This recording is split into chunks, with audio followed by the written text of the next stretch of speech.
This program features live coverage of an African safari and may include animal kills and carcasses. Viewer discretion is advised.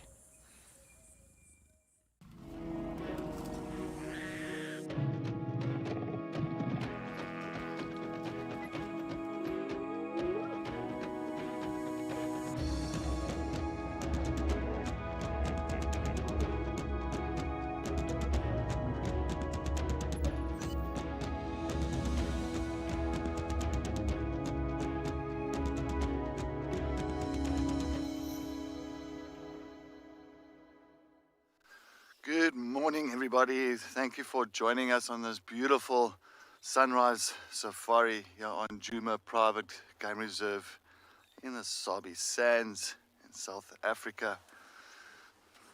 Good morning, everybody. My name is Cedric Dold, and behind the camera we've got Paul here on Rusty today.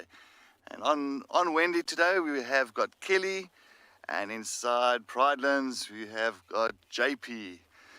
Thank you for joining us this morning, everybody. Thanks for coming and viewing what we want to see this morning, and hopefully we can get absolutely some awesome comments and some questions and suggestions from everybody this morning.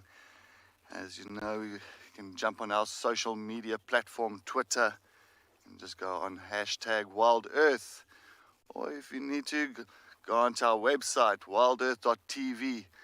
Go onto our channel page, make sure that you do register with us, and everybody, all the kids under the age of 18 years old, just pop us an email at kidsquestions@wildearth.tv. Well, it is a beautiful morning this morning. The sun is shining, not a single cloud in the sky. As you can see, these giraffe are absolutely also enjoying a nice fresh morning. It's not too warm yet, but I think today is going to be a scorcher. I'm sure it's going to get up to about 33, 34 today. Well, as you can see, this female giraffe, I've just been sitting here for a couple of minutes. She has taken notice of something now that's just south of us here, towards a little mud wallow. I'm just thinking maybe there was something around here, because she is very much aware of whatever has been around here. She's seeing something. They have got fantastic eyesight. As you know, giraffe, they are nice and tall, so they can definitely see further than we can. But yes, I'm definitely going to try and follow up on, we did have some leopard tracks heading into this direction towards Twin Dams. I'm going to see if I can follow up there. And of course, Kelly's going to try and follow up on some audio of lions a little bit further east away from us, towards like central, towards Cheetah Cut Line. Look at that beautiful golden light that's really coming through and actually hitting that coat of the female giraffe.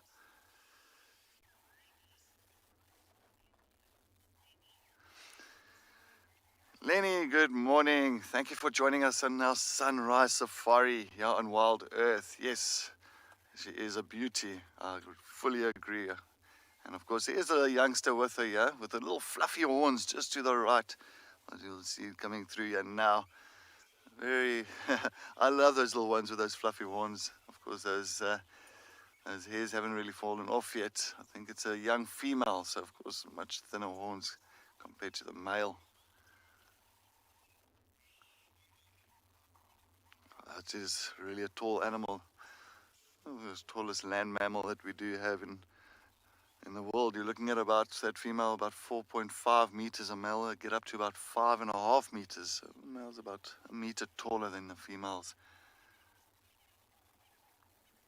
Of course, they are very lucky. They, especially eating on all the acacia trees, they can really get to the treetops where most of the other animals cannot get there.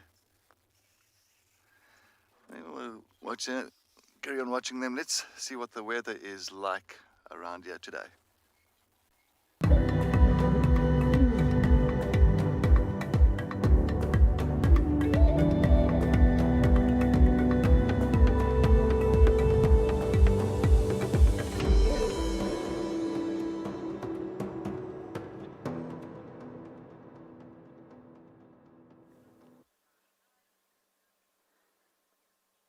Good morning, everybody.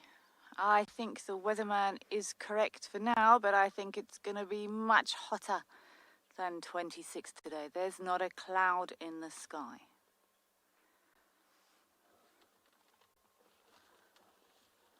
Good morning, everyone. My name's Kelly. I'm going to be with you for the whole of Morning Drive. And with me this morning, we have the fantastic OD here with us on camera. We did all raise a glass to Queen Tanti last night. But as I've said before, the sun will rise again, and the sun has indeed risen. I have come around to Damcam because I wanted to check up on our parrots. I haven't seen them for a while. Oh, head's gone in. This is the first time. Oh, head's come out. There was another bird here a few minutes ago that flew away, but this is the first time I've seen them in the hole. So my guess, as is always a bad idea, but my guess is we have eggs now. It is the female that will sit on eggs, and all of my information says these parrots are in prime reproductive condition. March and April, which is exactly where we are. They will be allopruning more, regurgitative allo feeding increases. How delightful. And we think that our girlie may have eggs.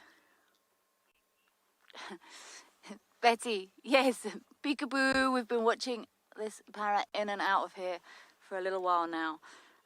So they do nest in holes, old holes of woodpeckers, natural cavities in trees, 4 to 10 meters above the ground. So this is textbook nesting behavior.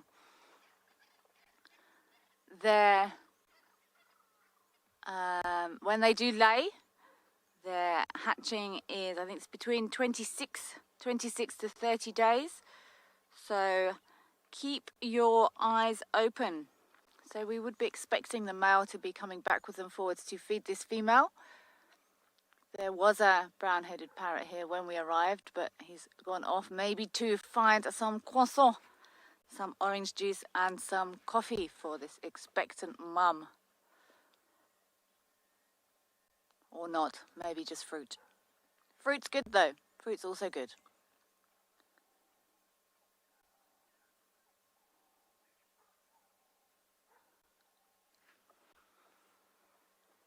These parrots are super fun to watch. I've never actually observed a parrot's nest before.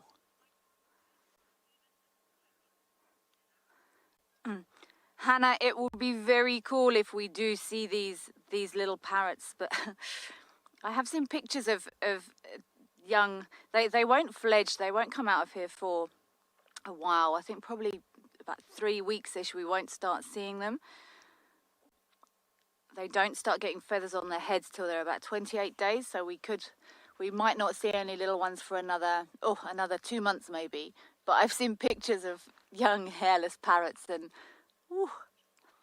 if you haven't seen them, look them up, and possibly a face only a mother could love, those little ones. But it's going to be super fun to watch this little family. Then maybe in 2 months' time or somewhere around there, we might start seeing these young ones climbing out. I love how these parrots climb around using their mouth, using their feet with those zygodactylous feet, very dexterous with their feet. The only bird that will actually pick food up with their feet and take it to their mouth is the parrots. And I'm sure it will be a lovely little climbing frame up there for those young parrots when they arrive. But she very much looks ready for her breakfast. Let's hope he delivers.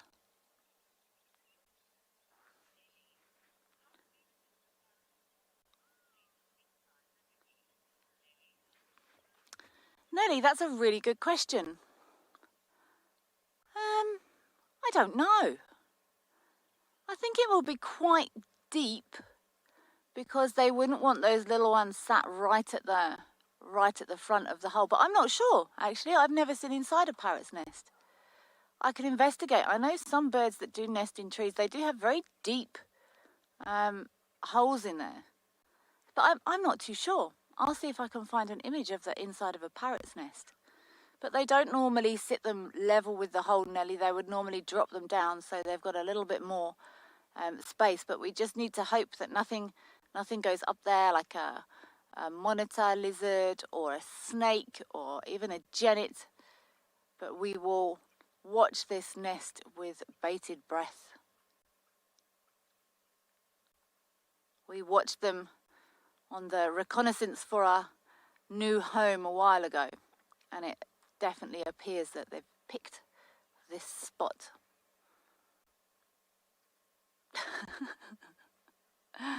See, that I wouldn't see that if I didn't know. We actually saw it silhouetted as we drove down. I saw this parrot's head sticking out, but you would not see that. This girl is indeed looking hungry. I might actually sit here a bit longer and see if he comes back. You know, it's beautiful here. We've got a nice view of the dam. I'm listening for alarm calls, birds. We did hear lions calling about 5 o'clock. We couldn't quite work out exactly where from, but I'm probably going to stay in the northeast corner of the property this morning, maybe try central up to Buffalo's Hook cut line. There was a rumour of some buffalo maybe coming south from Buffalo's Hook. And Odie hasn't met Cammy yet, so Odie is incredibly excited to maybe go to Buffalo's Hook Dam and have a look at our froggy frog, aren't you, Odie?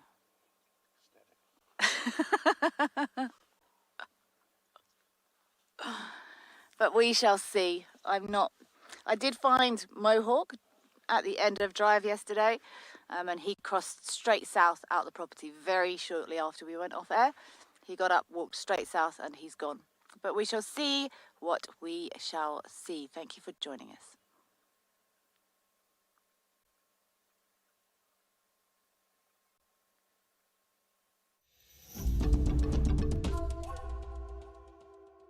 Come back. Heading down towards Twin Dams to see what's happening that side. I haven't picked up on many tracks at the moment, but it is looking carefully.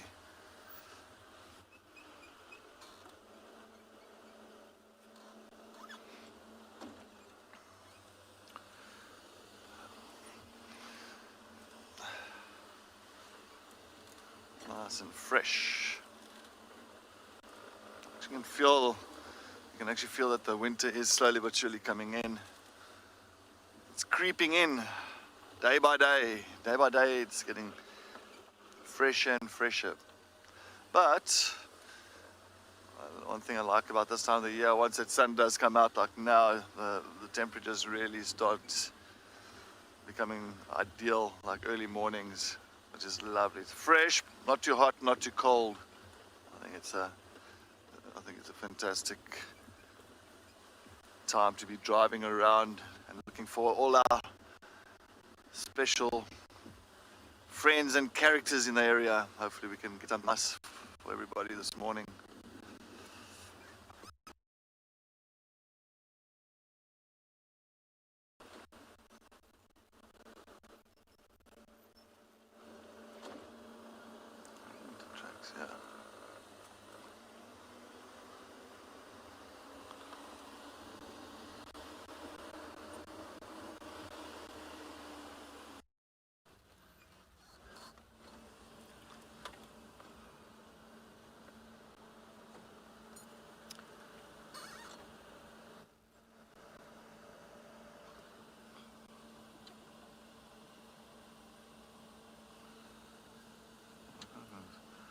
Leopard tracks, yeah.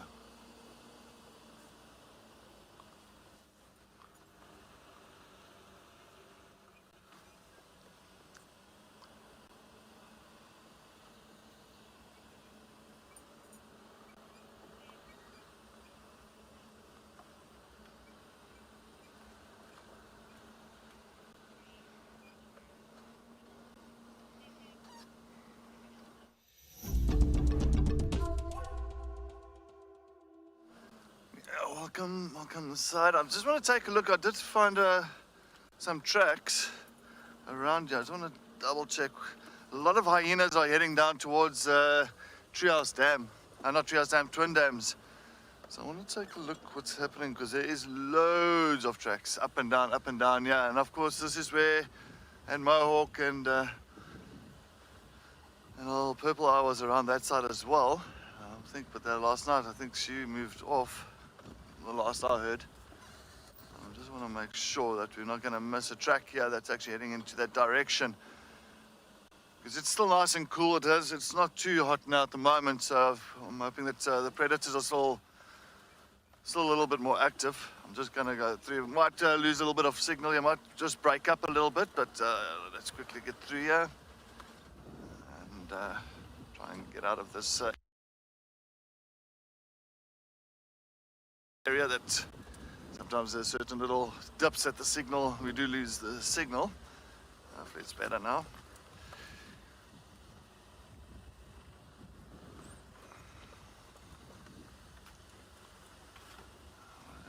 So just looking carefully in this area. Ooh.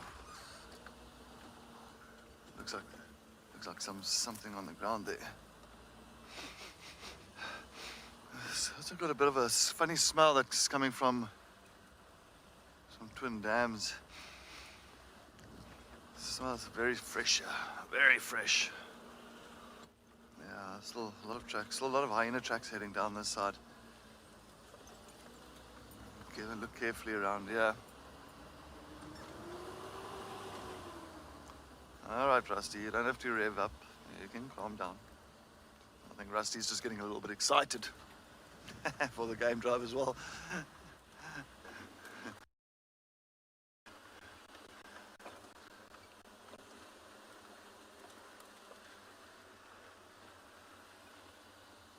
I'm just going to stop here quickly because I do pick up on something, especially like maybe some, like if you think of something that's just been killed, it's got a real kind of a metallic smell to it.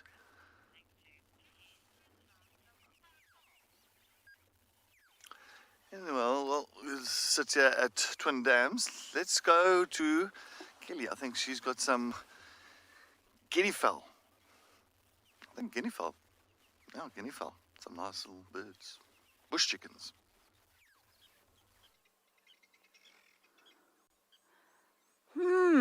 Metallic smells, hey? I would be very interested to see what develops there, Cedric. I've come around to the dam wall and these guinea fowl were just in perfect sunlight. They're very, very pretty birds, and again, often overlooked because we do see them fairly often. Also, I think guinea fowls are full of character. Parrots, full of character, and these guinea fowl, the way they chase and run and don't get off the road if you ask them to, and they just run up the road, and I love watching them. There is a big tree in one of the dams in Madikwe that they would roost in every night, but it was sort of in the middle of a dam, and they're not the best flyers. While they are able to lift off the ground, it's not with great elegance or finesse. And they would stand at the edge of the water every night, a group of about this size, and sort of encourage each other. Go on, you go first, you go first. No, go on, you go, you go. And then in the end, one of them would make the jump and noisily flap its way up into the tree, and then everyone else would go, oh, okay, right. And then everyone else would go up to roost for the night as well. Lots of character. These helmeted guinea fowl and baby guinea fowl are called keats, if anyone's interested. Another interesting fact from my file of facts that is sometimes somewhat disorganized.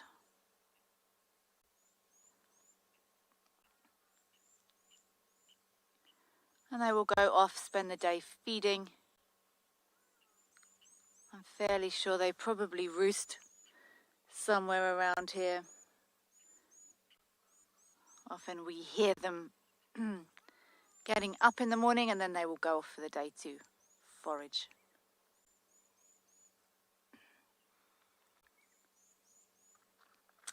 The hippo is missing again. all those lapwings are mating. Ha! Those two blacksmith's lapwings just mated.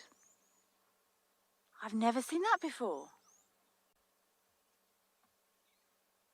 Huh. We know they do sometimes double brood, these lapwings, as we did lots of research with our other ones at Treehouse Dam. But should they be mating?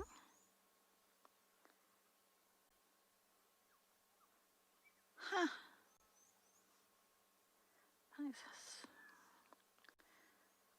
Let's look.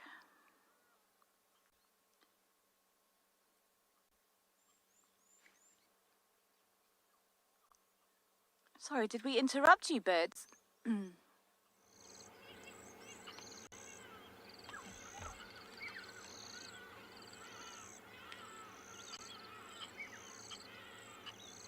Well, actually, I was somewhere with a group of bush people quite recently, and we ended up doing extensive research about bird and duck mating scenarios.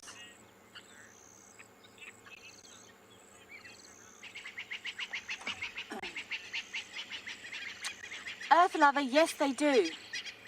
They do move around in these large flocks for protection. If you do see a guinea fowl on its own, it's normally lost, to be honest. I have seen guinea fowls on their own, but it's normally because they've been... See, I think these lapwings, the one at the back is the male and the one at the front is the female. Earth lover, if you see a guinea fowl on its own, it's probably had a funny 5 minutes and got lost, or they've been chased, so they've split up. But yes, we normally see them in these big flocks. Are they? I've never seen mating, but yes, we did lots of research around bird mating habits and technique, shall we say? Because this is how we spend our downtime. Is pondering ducks. Genitalia, if I'm honest. Absolutely fascinating to do some reading around these completely different techniques in different birds.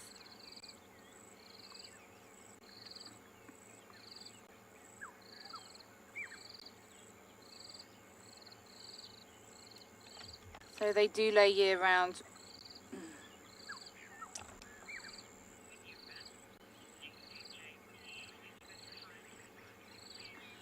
But we will keep an eye on these too, I think. I'm going to carry on, maybe go Gary Cutline up to check for any lion tracks, and I'm going to send you over. No, I'm not. I've changed my mind. I'd much rather watch these lapwings.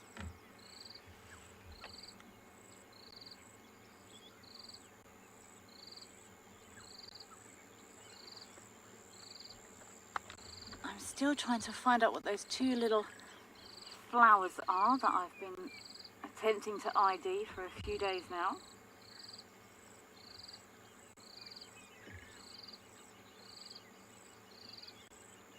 And this lapwing at the back is most definitely following the one at the front.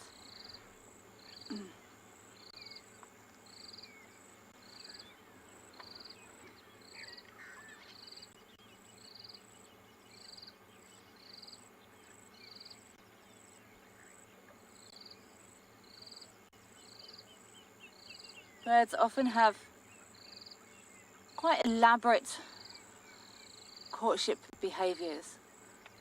So you will get displays and bobbing and all sorts.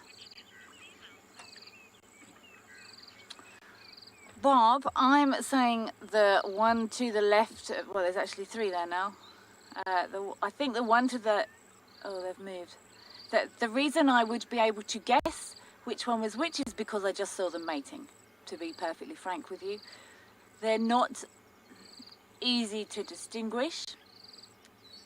Lots of birds do have a highly defined level of sexual dimorphism, so that means the males look different from the females, but blacksmith lapwings are not one of these birds. So it's actually quite difficult to tell.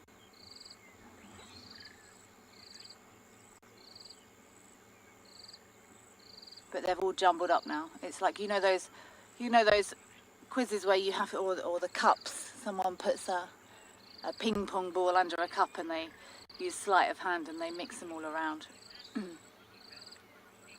That's how I feel about these lapwings now.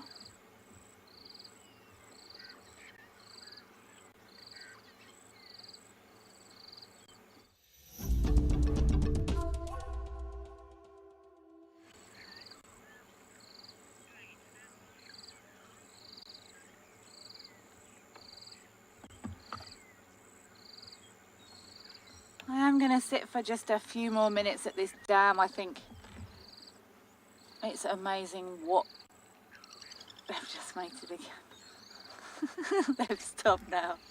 Sorry, Odie.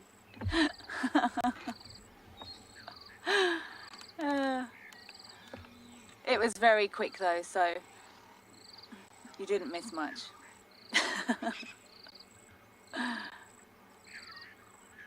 There is definitely a pursuer and a pursuee. I don't think pursuee is a word.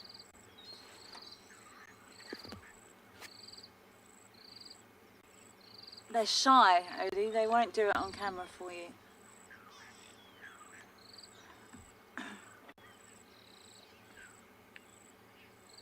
It is going to be a scorcher today, I think. And then I think Friday, my forecast actually said rain, which I would very much imagine to be the last rain of the season.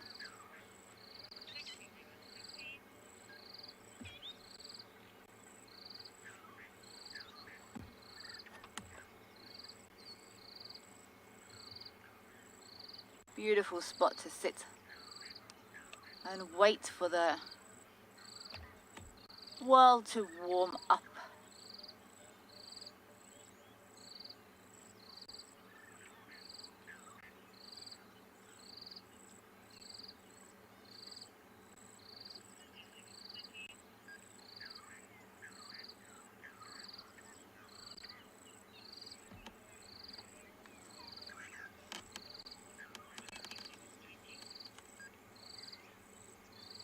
Let's keep our eyes peeled.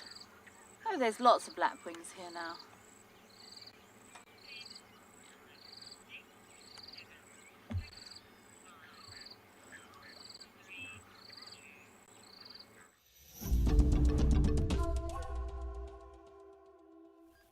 As you can see, we've got some beautiful female kudus around here with a little oxpecker that's sitting on the back of the kudu itself. One of our larger antelopes that we do have in the greater Kruger Park, and they are really stunning. Now, of course, you can really see what I'm saying. It's a female due to the fact of males do have these big spiraled horns. The females, they will pretty much live also in a very much a family structure. You'll find another female there. So sometimes you'll have 4, 5, 6 females together, all very much related. So it's all the sisters, the aunties. Hello, girl. Of course, the males will be pretty much have one dominant male with a harem. As well, you can see these beautiful white stripes that really run down the side of their body.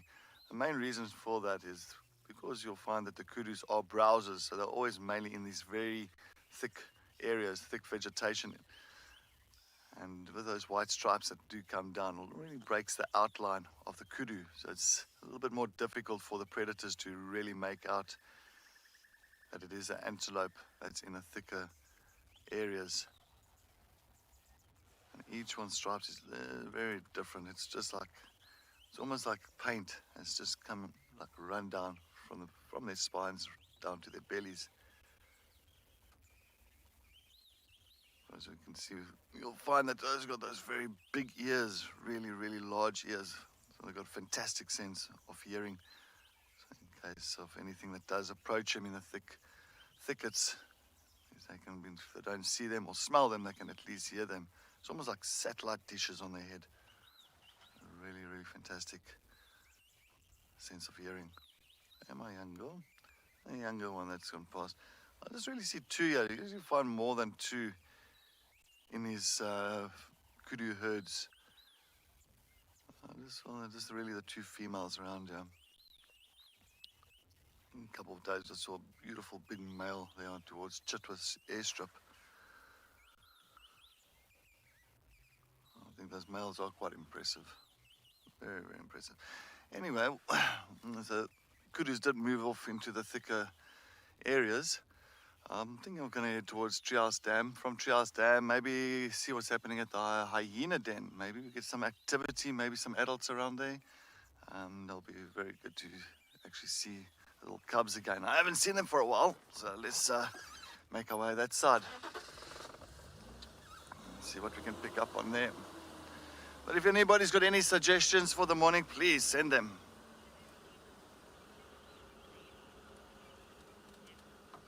Emma, good morning. Yes, they are. They are definitely the perfect ladies for the bush. They are very elegant. I love even how they walk. You know, you'll find when kudus walk, they put their back hoof exactly where the front one is. It's just to reduce noise. So when they do walk through the thicker areas, it's just not to kind of every hoof is on its own. I'll make sure that that back hoof goes exactly where that front one was, and just to walk in a like elegant way. It does look elegant, but also in a silent way, so they don't make too much noise to alert any predators that there is some kudus or potential prey around the area.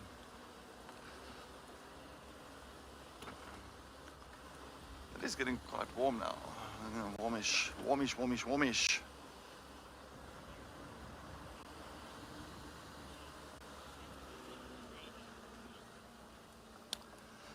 Anyway, while we carry on making our way towards Treehouse Dam, towards our hyena den, let's head to JP in Pridelands while he's sitting with his lovely lady cat.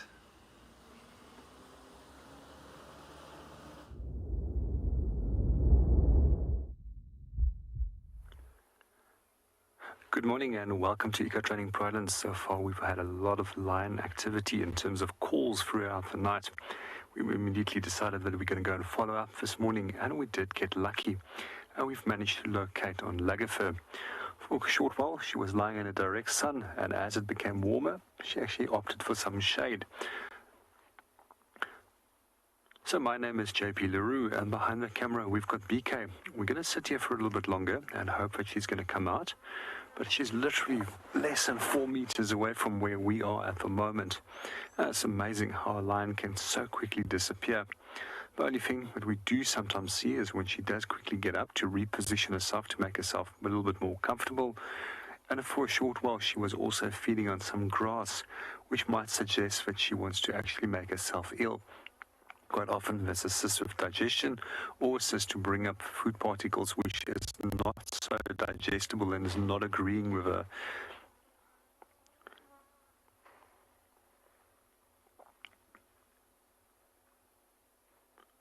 We managed to also get a quick glimpse of her yesterday morning, and one of the things that I did notice is that she's actually bulking up nicely, and I haven't actually seen her for quite a while.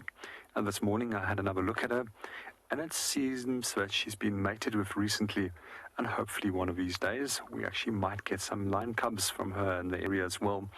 Just out of interest for those of you that are new to the show, when it does come to gestation period of lions, it's roughly some 100 to 110 days which they will carry before they give birth.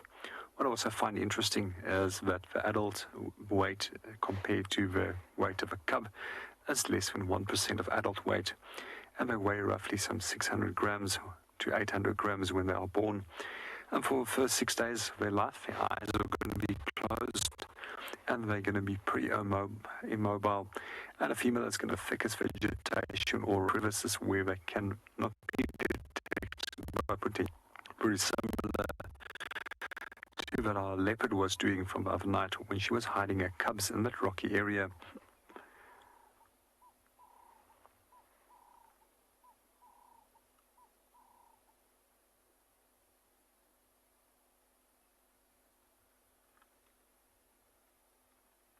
While we're waiting for Lagerfeld to make her appearance, let's go and see what Kelly is up to.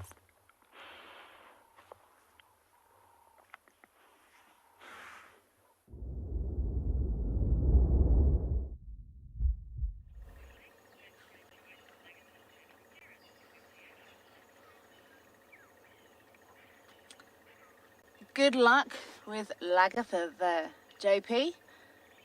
It does fascinate me the way even these huge lions can vanish in this long grass at this time of year. We just found this beautiful silhouette of what I believe to be a brown snake eagle. See, I'm second guessing myself now. I did get a glimpse of its legs, which weren't feathered, which suggests it is a brown snake eagle. And there was just a group of guinea fowl walking underneath. There we go, there's your face. Very sharp tip to this beak. Very upright position. And this is how we would identify birds. We can't always get nice clear. You often hear us saying, oh, I can't see its base, or I can't see its legs. I mean, this is even harder now. It's actually turned to face away from us, but I did have a view side on. And the behavior, these snake eagles often perch high, and look, this bird is looking at something. See how it's moving its head to adjust its vision? This is how we try to identify birds by gist, so general impressions of shape and size.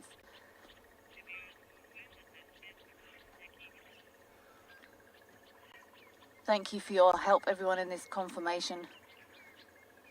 I did it on, before it turned, I did it on the lack of feathers on its legs and where and how it was sitting. They sit in a very upright position.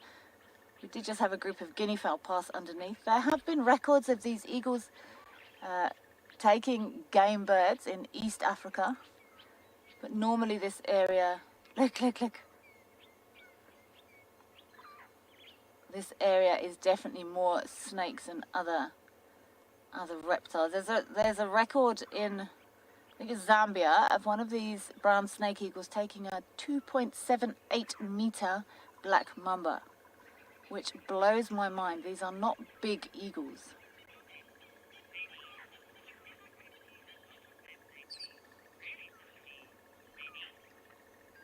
Benny, yes, we are seeing plenty of these snake eagles lately.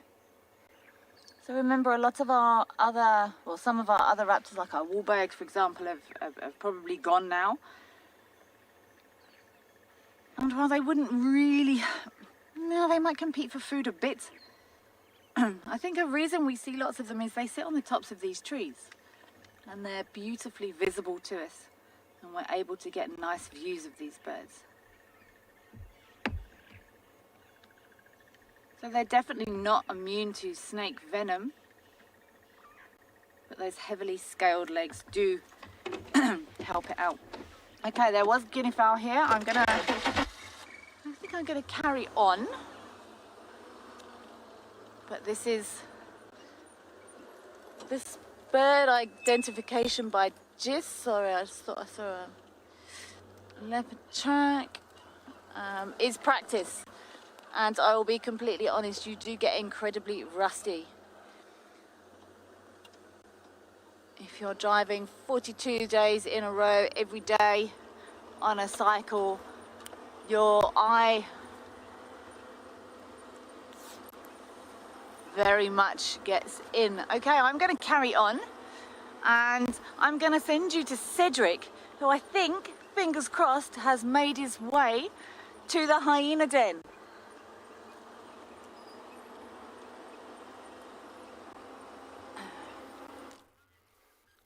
Yeah, welcome. Yes, we got an Djuma, just relax.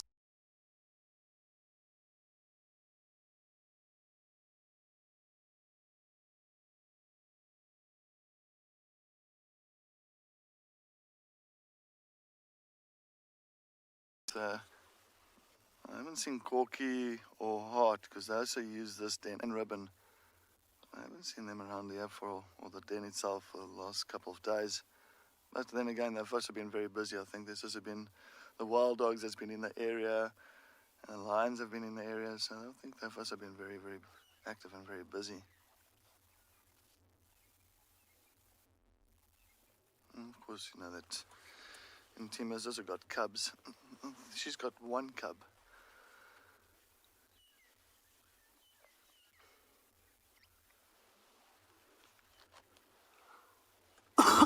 Excuse me. Yeah, no, she's got just the one cub that's, I think, was inside the den site at the moment. I don't hear too much happening.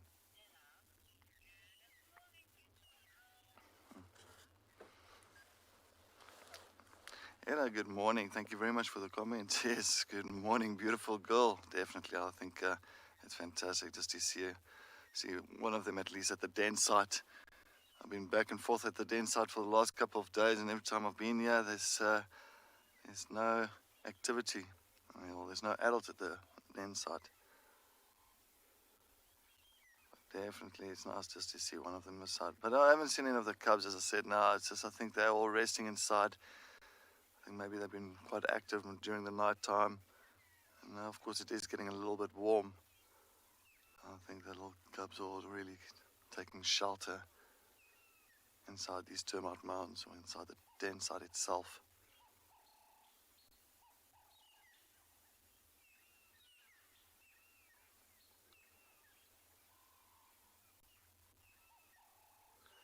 And Tima, she is actually, this female, she's one of my favorites, I think, is, you know, she had her own den site not long ago, and all of a sudden the rest of the clan followed her and kind of bashed her poor little spirit when they decided to bring all their cubs to her den site. And especially that she's not really the highest ranked female. She always has to really kind of give way for the other females like Corky and Hart, more of the higher ranked females of the Djuma clan.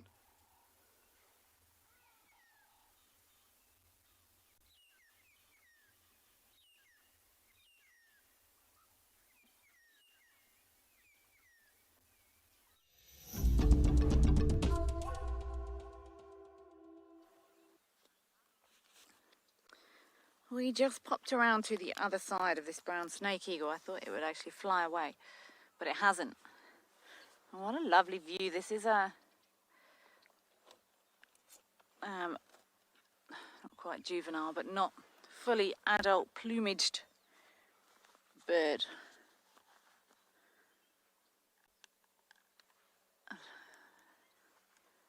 He keeps looking the other way. He's watching his guinea fowl. So while my book says not recorded to take game birds in South Africa, it's been watching these guineas the whole time we've been here. And birds don't read books.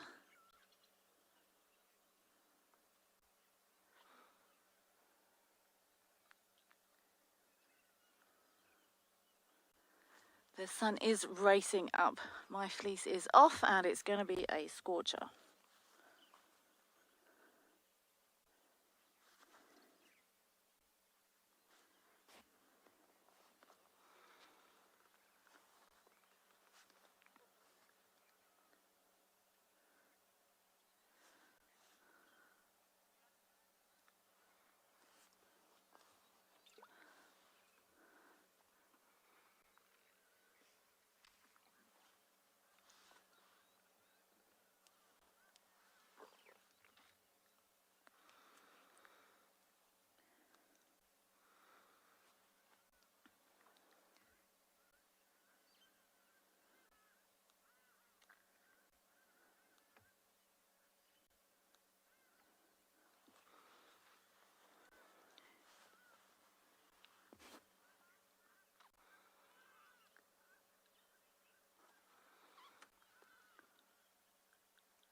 really nice to get a different view. We've come to the other side, and I thought this brown snake eagle was probably going to leave, but it hasn't.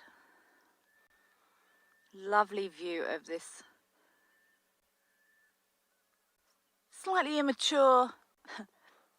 Oh, now we're pooping. Now we're probably going to leave. Slightly immature from a age perspective, as opposed to does silly things.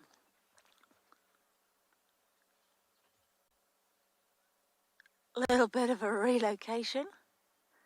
Still see quite a few bars on the front of this bird. Oh, having a fluff of the feathers and those beautiful striking orange-yellow eyes. A dead giveaway for the snake eagles.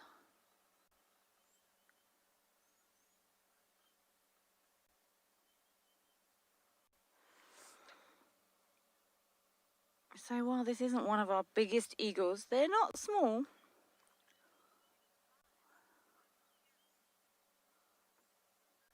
Norman, yes, these bright piercing eyes are definitely one of the identifying features of these brown snake eagles.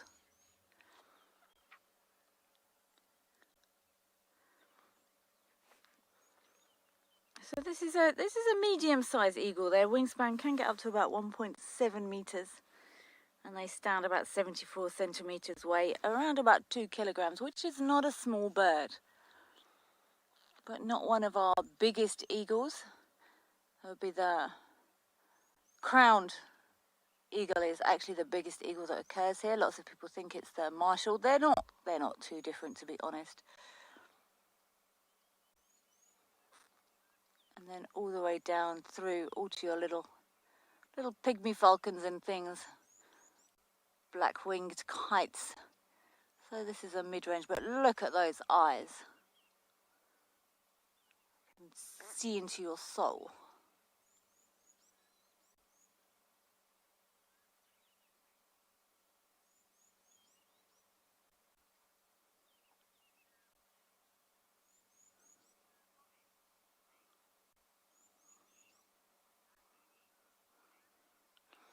Nathan, thank you. I would try and get a thumbs up from Odie, but if he moves a hand, then this camera's going to wiggle. We are quite zoomed in. For Odie, Nathan says, good shot. It's a beautiful capture. It's so nice when these birds play ball with us.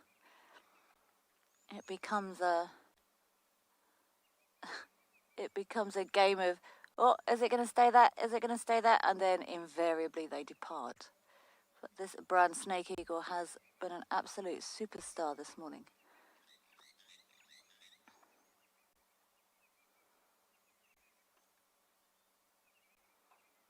Definitely paying attention.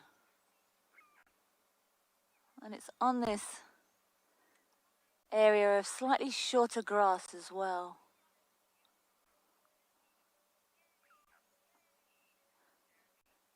Yay, Jeremy. Fantastic. I didn't think it would stay here, which is why I stopped on the incorrect light side of this bird. And then we cross our fingers, but this has stayed put beautifully.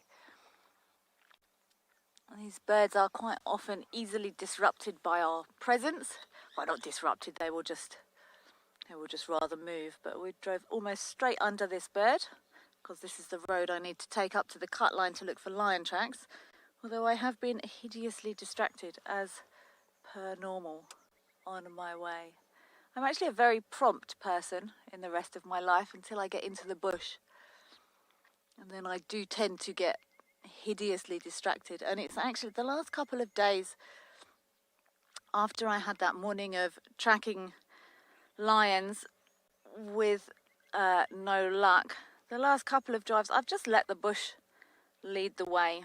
I followed my nose and I'm really enjoying it. I think I'm going to carry on and let's see if Cedric's still with his snoozy-oozy hyena.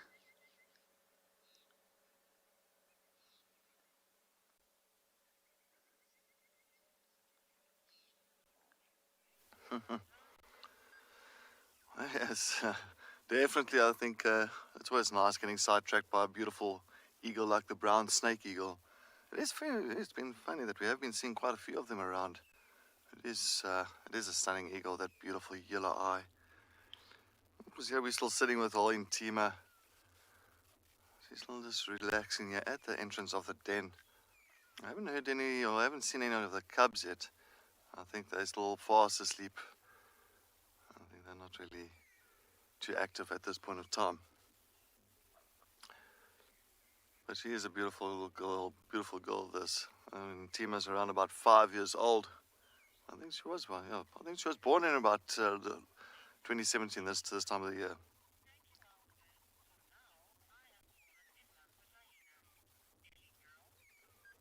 Hello, girl, good morning. Yes, definitely. Thank you very much for joining us on our sunrise safari. Definitely, I think it's such a pleasure, all, everybody knowing these hyenas and getting to know their behavior and just looking at their lives. It has been a remarkable thing to actually witness, especially like a girl like Djuma. I think this is a second litter of cubs. She's just got the one cub that we do know of. But yeah, no, it's fantastic to see their lives go, all their lives day by day, and just witnessing how they go about their nightly patrols and hunts and scavenging and coming back to the den sites again. And just also looking at the matriarchal side of things and who's really the high-ranked female between them and how they really get to know who's the ranked or who's the highest ranked in that hyena clan. Just absolutely, it is remarkable. I really do enjoy it. I said I haven't paid so much attention to hyenas back in the day. We knew what they were doing and all that, but we never, I never really kind of got the more insight of our hyena clan like we do get here at WildEarth. It's just that we know now all the individuals, and that makes just a little bit more sense. Well, actually not a little bit, but a lot more sense on how the rankings work. I think last night we did get to see two younger males. I think it was Swazi, and I'm not too sure the other one, but those two young males.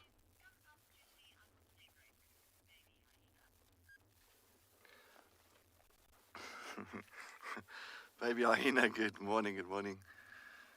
Yes, I want to see the cubbies as well. I want to. I'm really hoping they do come out, but I haven't even heard any crying and anything that side yet. So I think they may be so deep asleep there that no, there's definitely no movement. Djuma, why don't you bring them out, or bring the little one out at least? What is she doing? I think. No, I almost thought she was going to now. That would have been nice just to see that little one pop its head up there. They are really cute, those little black cubs. I think they are. What do you want to do now, Anton? What do you want to do?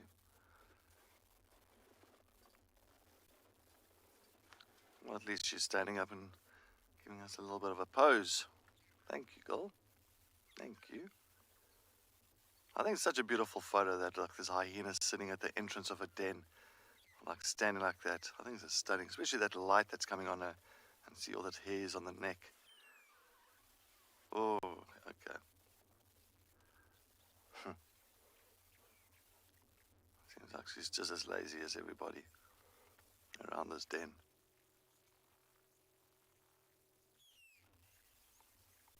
But she's a beautiful girl. Still good condition. I think her ears as well, a little bit tattered. But compared to the others, other females, she's still looking mighty, mighty fine.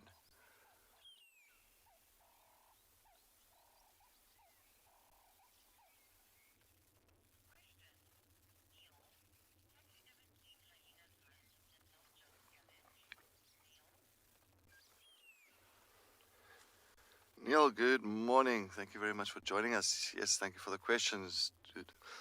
Have I ever seen hyenas hunt? They do. The hyenas do hunt. People think that they primarily just scavenging. That is not really true. I mean, we don't see them during the night time on what they do, but they do hunt. Some of the books, some of the people say on stats that they actually hunt more than they scavenge. They say sometimes 60% hunting, 40% scavenging. Look, it could be the case. Maybe it depends on the areas of those hyenas and the availability of prey species. But I think around here I've seen more scavenging than actually hunting. So maybe I'll turn it the other way around. Maybe 60% scavenging, 40% hunting, maybe even less, maybe 70-30. It's just that I've seen most of the food that the hyenas have grabbed and taken around here has been due to stealing kills from other predators. But yes, I mean, if you've got an impala or even wildebeest, I mean, if they see there's an injured one around, they take that opportunity very quickly, and they will try and bring it down and kill it themselves. I mean, many years ago, there was that, I think one of the colleagues saw actually the hyenas bringing down a buffalo, but it was an injured female buffalo. So she started kind of falling behind from the rest of the herd, and every time the hyenas would actually kind of pull on her tummy and from one side, and she would turn around and try and chase him off again, and she would turn again and try and get back to the herd. And the hyenas would do that over and over and over. Eventually, they would actually, unfortunately, disembowel her, and she just fell down dead. And of course, then they fed on her. So yeah, they're very opportunistic as well. Hyenas, if they do see that opportunity of taking something down that is injured, definitely they will not let that go by.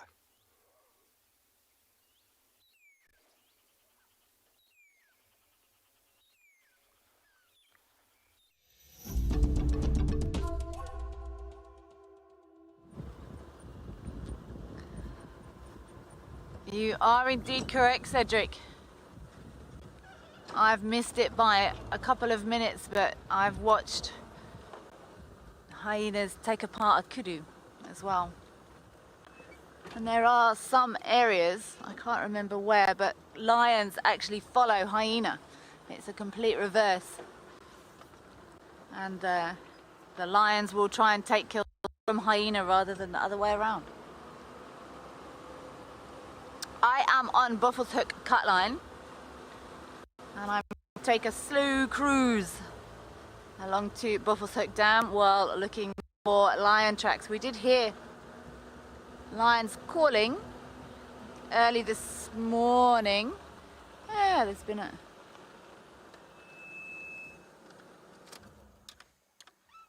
I'm going to sit and listen.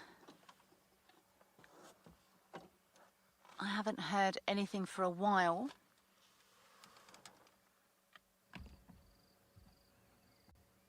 One of the key features is tracking, in my opinion, is listening.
Yes, we're all sitting with Lazy and Tima. Like the one eye's closed and the other one's open. Like keeping one eye on us all the time. But it is going to start getting warm. I'm sure she's going to start moving very soon out of the sun. I think that sun is also kind of really quite bright, and that's why she's closing that one eye. Like sometimes I'm now turning around and I'm looking into the sun, the one side of my face. I always look like I'm blind in the one eye. But we've got some baboons calling, an alarm calling actually further up from where we are now, while we're sitting here with Djuma. It did get her attention, like a little bit of attention, but she didn't really kind of think too much of it. But there are definitely maybe alarm calling around quarantine area, so just now I'm just going to head into that side and see what's upsetting the baboons.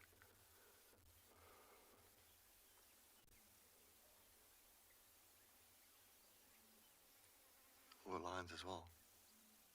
Yeah. Sorry guys, yeah, it's just very far.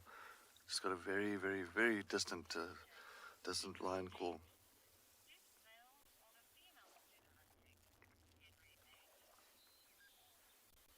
Henry 8, good morning. Thank you for joining us on Sunrise Safari. Males and females do the hunt for themselves, or they scavenge for themselves. So it's not like where people always think that it's just the female lions that do hunting and the males just come and steal their kill. No, I've seen hyenas. If a male has to scavenge, he'll scavenge. If a female has to scavenge, she'll scavenge. So yeah. But then again, you must also remember that the male, just to get a little bit of respect from the females, especially the matriarch in the clans, that sometimes will bring like maybe a half a carcass or something back for the clan members. Especially like now, the team will sit here and wait. Sometimes you'll find maybe a male come back here and actually deliver like a little parcel for her. But yeah, they both have to go out. They all go out and do their own scavenging and hunting. But yes, they can say they work sometimes in cooperative, so they do help each other. Especially hyenas try and push something off. So there'll be males and females together. And if they have to push lions off a kill, they'll actually persist with that and actually irritate the lions until eventually lions are tired of their presence, and then you'll find that the hyenas and will try and steal that kill. But of course, that depends on which lions. If it's male lions on a kill, then hyenas tend to avoid male lions. They do not like any interaction with male lions. But if it's female lions, even if it's one or if it's two or three, you'll find that the clan members will start calling each other. They'll pretty much get into an area together, and then they'll kind of try and push those lions off a kill. But yes, males and females, they do their own hunting and their own scavenging. Just as I thought, it was getting a little bit hot for her, sitting in that sun at the entrance of the den. At least she decided to just move a little bit away into a shady area. Because it's such a nice high termite mound as well, it's ideal for them, especially these early mornings when the sun is coming out and it does start heating up. I think because it's such a tall mound, it does really cast a beautiful shadow and shady area on the western side of this mound. So yeah, no, this is an ideal mound for them, an ideal den for these hyenas. And of course, those entrances as well, you'll find that not many animals can actually get into, not many predators will actually get into those holes or in the entrance of the den site. It's just large enough for the cubs, and it's not even large enough for the adults itself.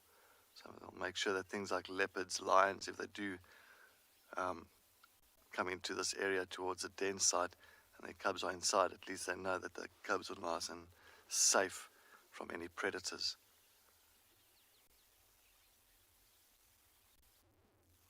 And we've had it once, not long ago with my reps. I tried to get into one of the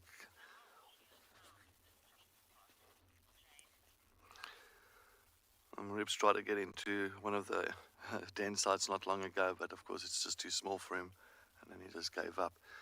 But yes, James, good morning. Thank you very much for your comment.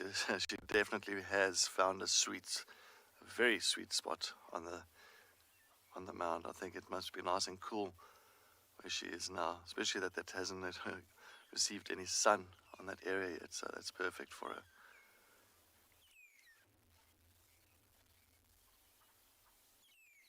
What are you really listening out to, girl? What are you listening out for there? I know it. At one stage this morning we did have Corky bolting across one of the roads, but it was so quick. It was just a glimpse. Well, we still sit here with little Intima. Let's head back to JP in Pridelands and see what's happening with his little mound.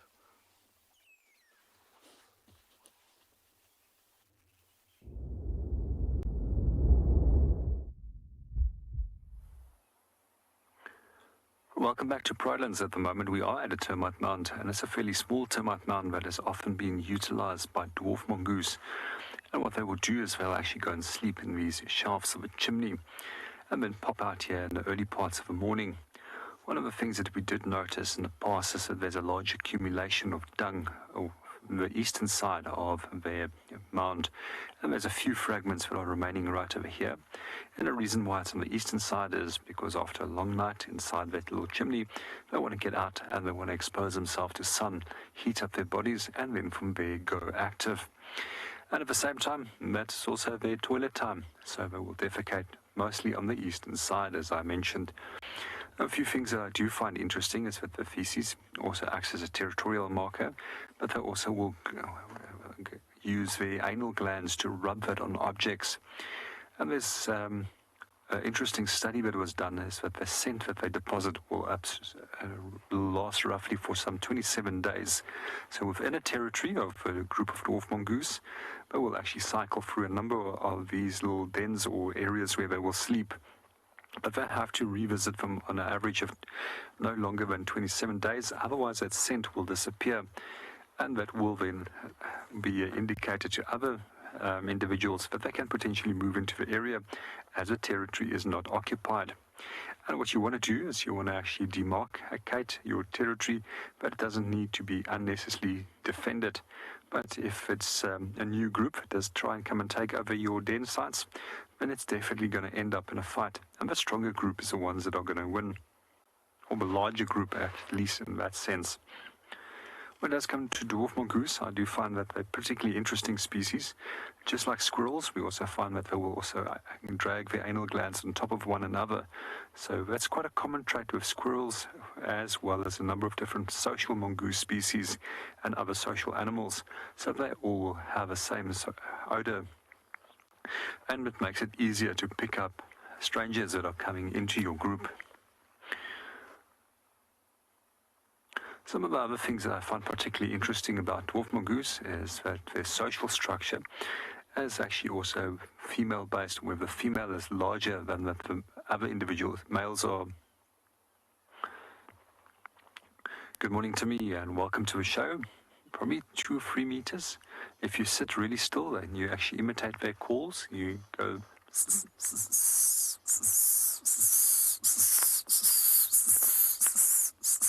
then they often come and look. And if you sit flat down on the ground and you make yourself as small as possible, then they don't feel intimidated by you at all. And then over the years, I've worked in a number of places and stayed in a number of houses where they've actually become so customized to humans that they sometimes even would come into the house. That's not the only species of mongoose which I would get into my house. One of those was slender mongoose, and at one stage some bandits that even came. And then when I was staying in the Kalahari, we also had yellow mongoose often popping into the house. I actually do like it when they do come into the house, because then I know that there's no snakes inside there. And they would actually go and scratch through the house, go underneath the beds, go underneath the cupboards, and then very soon they would leave again. One of the strangest animals I actually had in my house was a porcupine, and we were just about to move home, and that night there was a big electric storm that led to the power got cut off, and eventually there was no ceiling fans to cool us off or aircon, and I opened the doors and we slept on mattresses just in front of the door so that we could stay nice and cool. And somewhere in the night I woke up and I had this rattle of quills next to me and a porcupine that brushed very close by and then moved off.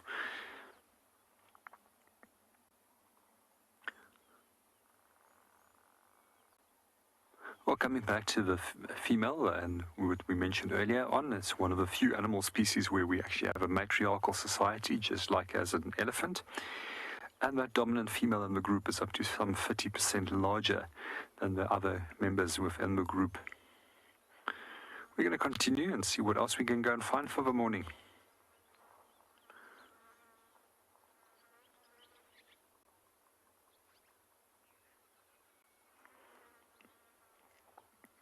Well, we're going to see what we can go and find. Let's see what Kelly is up to on her tracking mission.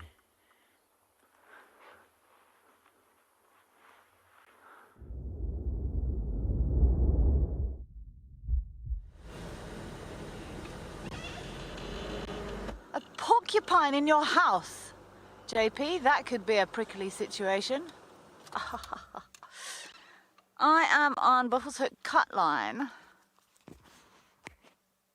And I have leopard tracks going east down the road.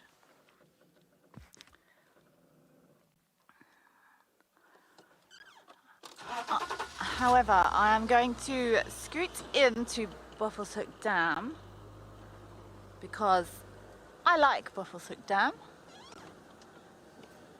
And we did have something barking here the other day that we never found the results of. There's been a baby hippo walk in here. Let's go and see if there's a baby hippo at Buffalo's Hook Dam.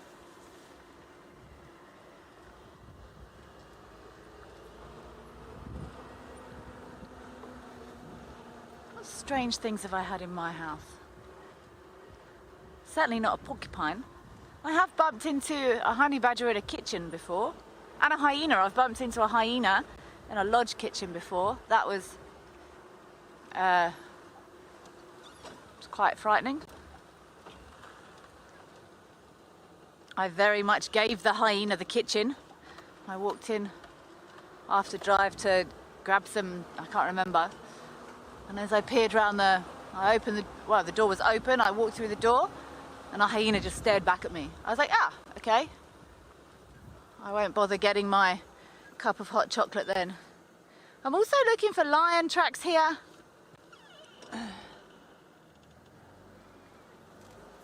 But the last couple of drives, I've definitely enjoyed just being led around by the bush.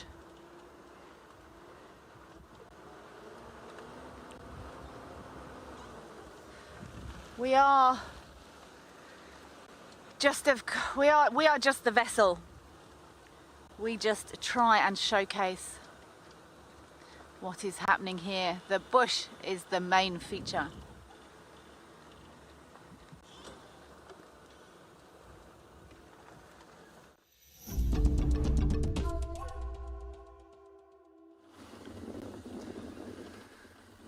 Welcome. I'm just heading around on Quarantine Open. Just double checking on where that baboons were alarm calling earlier and seeing if we can find the baboons and just can see which way they're looking or what are they looking at.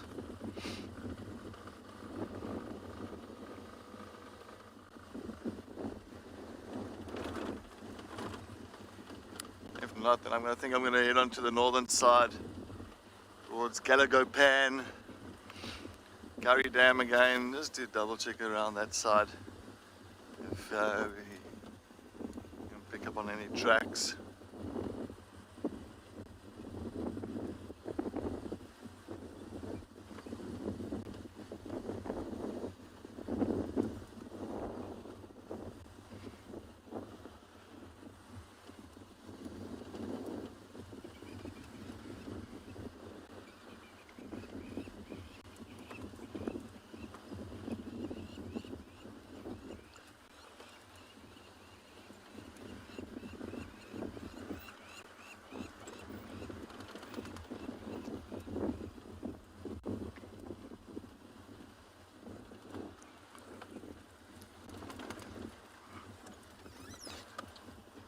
Try Gallagher shortcut.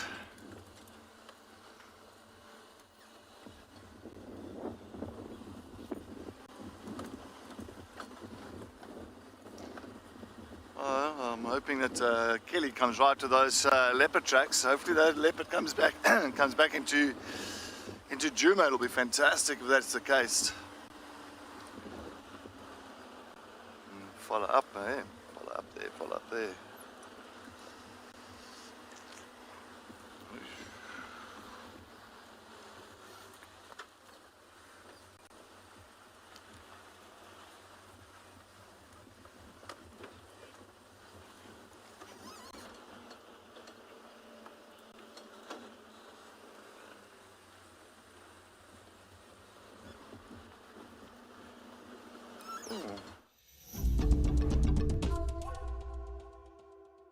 There. Welcome back to Brightlands. We've just managed to actually locate this group of dwarf mongoose, and there's some of them on the log on the opposite side. Unfortunately, they're just popping their heads up and to actually look at us. And as I mentioned, what we were going to do is we're just going to sit on the ground as flat as possible, and generally they become quite curious and they will actually come and look for where we are. I'm going to see if we can get another view of them. I'm just going to quickly imitate that call that they produce and see if it will pop out.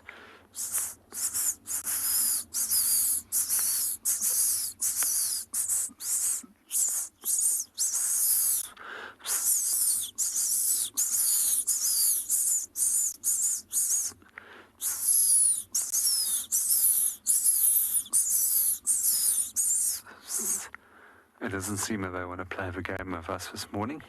But what we did find is actually where their new home is. And we walked around, and some few meters further, we actually managed to find a fresh deposit of dwarf mongoose scat. And we can see there's a little hole underneath this rock. And this is where they've now taken up a residency. And we don't know how far long they will stay there, because as mentioned earlier, they generally cycle between different burrow systems and dens which they have. And it might be a little rocky outcrop with a lot of features. It might be a termite mound where they go in, and especially in winter, they love going into those termite mound shafts. And the reason why is termites need a consistent temperature to actually make sure that everything functions perfectly within that termite mound. And because they regulate the temperature, and cool air comes from the bottom and warm air as normal will rise, it rises through the chimneys, and that's one of the most comfortable places for them to go and sleep. Quite often we'll also see yellow-billed as well as red-billed hornbills calling down those chimney shafts in the middle of winter and the early parts of the morning. And the reason why they're calling down there is to actually get the dwarf mongoose to actually get going. Because the sooner they can get them going, the sooner they can disturb insects and other small prey items as they move about. And that's what the hornbills then want. But one of the things I do find particularly interesting is that there's a trade-off in terms of where the hornbills will warn the dwarf mongoose of potential threats. And there's another trade-off to it, and it seems that the hornbills will never go for young babies. Although the young babies are equivalent to the size of most little rodents, and hornbills do eat rodents, they don't go for the dwarf mongoose babies at all. I've also seen this behavior in the past in the Kalahari as well, where I've actually seen yellow-billed hornbill also calling for the meerkats and following meerkats as they're actually moving through the field and disturbing insects for them. But when it does come to meerkats, there's also another interesting relationship between them and a bird, and that's a fork-tailed drongo. And a fork-tailed drongo has learned to actually imitate the alarm call of a meerkat. It also knows that it can't cry wolf too often, otherwise it gives its own game away, and it doesn't work successfully any longer. And he'll sit and wait and watch, and as he sees that they will catch something, will then quickly give an alarm call for the meerkats. All the meerkats will then scatter back into their hole, and he'll go and grab a prey item that has been dropped. I'm just going to see if we can maybe get one last opportunity of actually seeing our dwarf mongoose.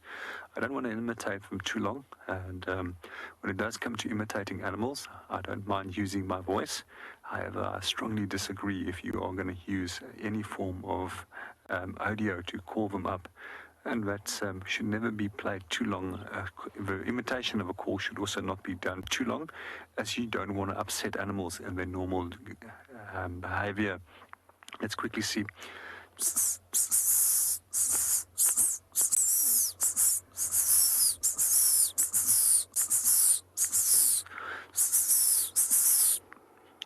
let's sit and watch and see if any of them is going to pop out. Just to give you an idea, a dwarf mongoose weighs in approximately less than 200 grams. And that makes them the smallest of all African carnivores.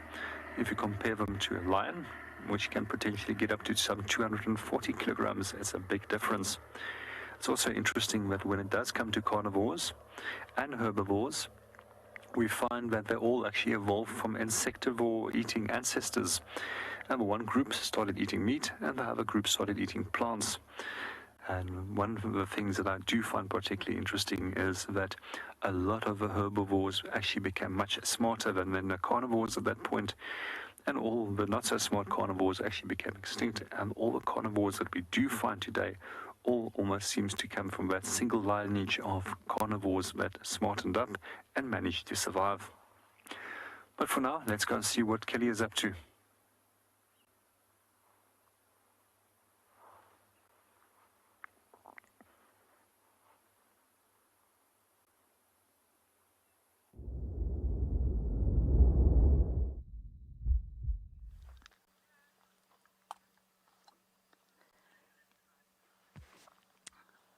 We just had 12 African green pigeons on the ground, JP. Nice big group, but they just took off and they've landed in this tree across on the eastern side of Buffelshoek Dam. So straight into the sun. So mostly fruit eaters. But the fact that they were all sitting on the ground made me think they're also known to practice geophagia, which is the eating of soil. They've been recorded quite often feeding on mineral-rich soil. So I can't imagine what fruity stuff would be on the ground there. So maybe they were doing some supplement addition. Nature is incredibly versatile. We need to go to doctors and have blood tests and things, and our doctor will say you're iron deficient or zinc deficient, but animals just know.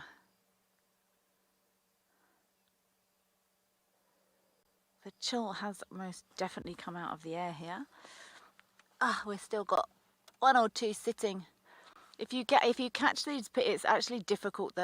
The better side of light would mean we wouldn't be able to get a good shot of them. But if you get these pigeons sitting in a good light, they are the most beautiful birds. They always look like they've spent an hour with makeup artists. Just like me, first thing in the morning.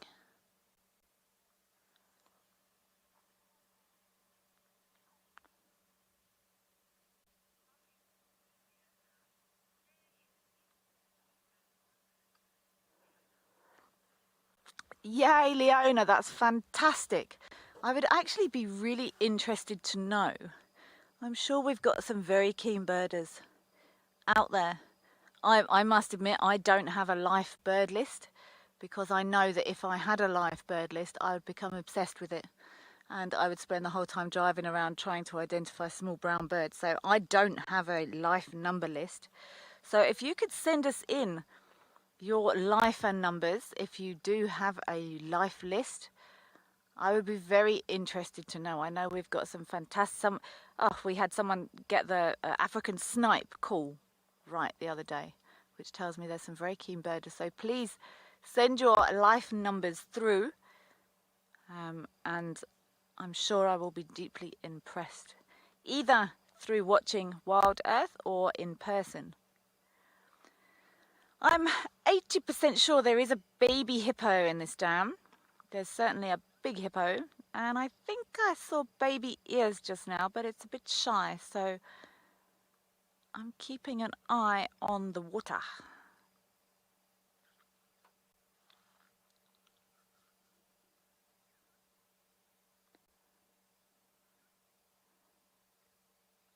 But there was definitely... Oh, there we go, there's the little one, and it's gone. Yep, so my baby hippo track assertion was indeed correct. It's quite nice when that happens. I did manage to find Mohawk in the end last night. He was in a fairly similar area to I was expecting him to be, but he showed himself right towards the end of the show yesterday. But it is nice to track things and actually find them, because it does it does sometimes feel like we're chasing our tails, or chasing something else's tail, probably more accurately. So that's quite nice to see that we saw baby hippo tracks and we found a baby hippo.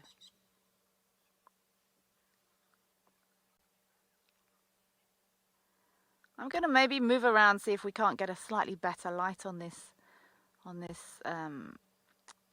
hippo. And it's gone.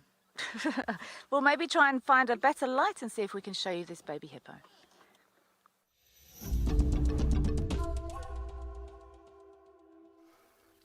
I'm just mulling around there.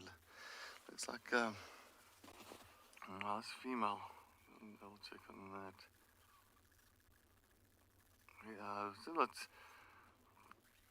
two older ones as females, and the younger one I can't really see. I can't see the head nicely. Easy to distinguish with the females and the males, of course, is by their warts. Because the male's got those extra set of warts. That's just below the eyes and also between the muzzle and the eyes, where the female's only got the one set of warts. That's where the name, hence the name warthog, comes from. And the whole idea for the male is having those big warts around the eyes, just to really protect it, in case if they do come across any other males and they need a battle for a female, they'll actually just have those warts as a protection, especially the big tusks. Even the females, I think this female's actually got quite nice tusks on her.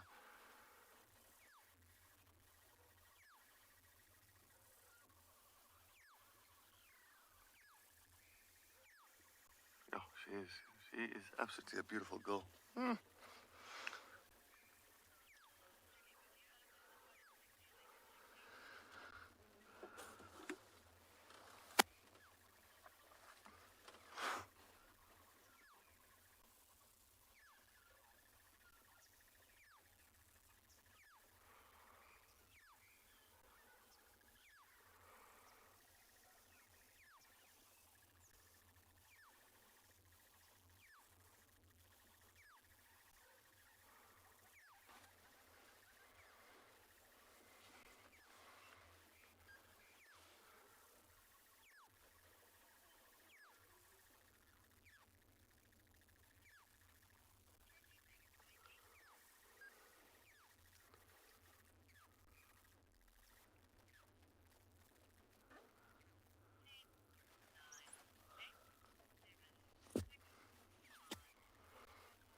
Yes, we got 3 little pigs.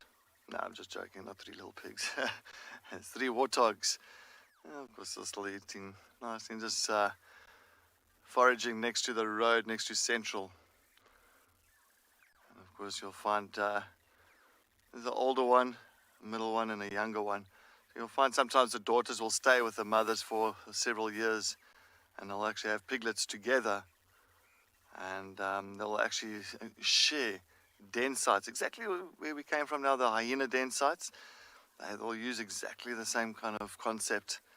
They'll actually use those big termite mounds, and they'll actually go backwards. They'll actually reverse into those mounds at night time or just before the sun sets. They'll reverse in there and making sure that they're protected with these really big tusks that they do carry on them. So some females, even the females, like the one far on the left hand side there, she is a big female. She actually got really big tusks on her, so it's just for protection. So in case anything does enter those termite mounds, she's got a nice defense weapon with her. There has been leopard fatalities due to warthogs. Now, coming to that, now when I see something like this and I want to talk about warthogs, I know Tundi was one of the ones that you always book, a story that comes to mind. I think I heard it when she was also stalking that big male warthog that day on the fire break. And I'm so glad that she actually kind of pulled out of that scenario on that day, due to that male was a big, he was a big warthog, and he had absolutely huge tusks on him. So yeah. But also just talking about Tundi as well, I think a lot of people want to know what's happened with of course, Tundi's body. They actually just left her because, that's nature. We do not want to go and interfere and take things in our own hands, so we just let it be. That's nature. It's whatever comes across her. That's the way it is. But yeah, off that subject, it is absolutely, I love warthogs. I think they are so cute. I think they're one of the funniest looking animals around, but especially the young piglets. Usually you'll find the females will have, most of the time, about 95% of the time, the females will actually have 4 piglets. But after maybe a couple of months, they'll usually end up with maybe 1 or 2 remaining piglets due to the predation around, the predators, leopards, wild dogs, hyenas, lions. Unfortunately, the chances of those piglets getting to the adulthood is very, very slim. But you'll find them as well. When they do forage like this, they will go on their knees. They get like really close to the ground.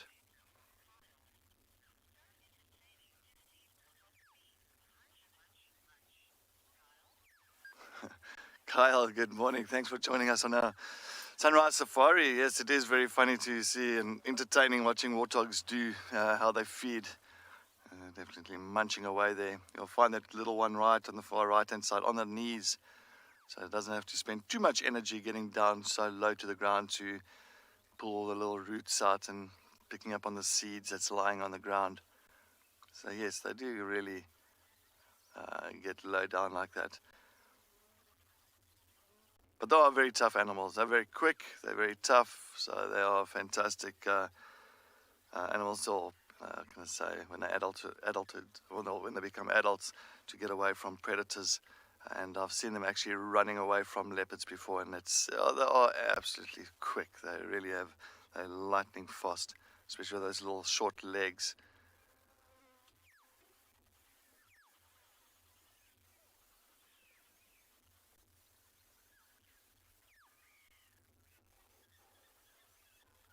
Especially like us on this fire break, they love it.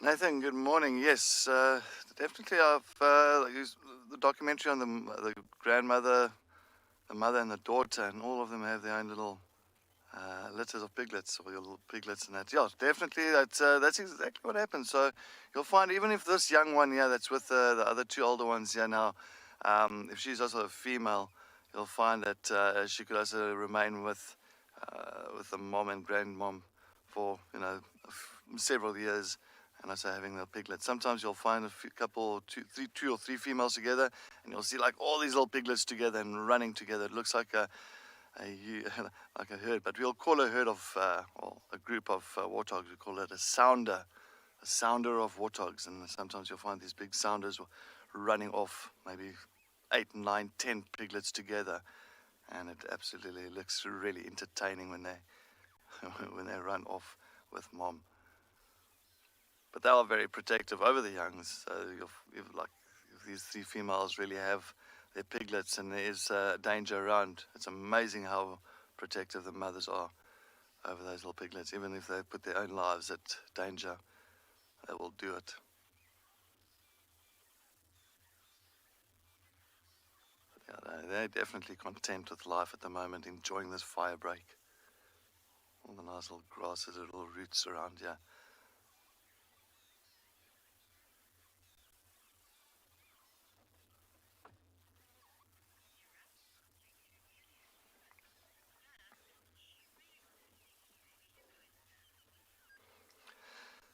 while we carry on watching this older female warthog, the middle one, and the young little warthog, let's head back to Kelly while she's trying to find a little hippo.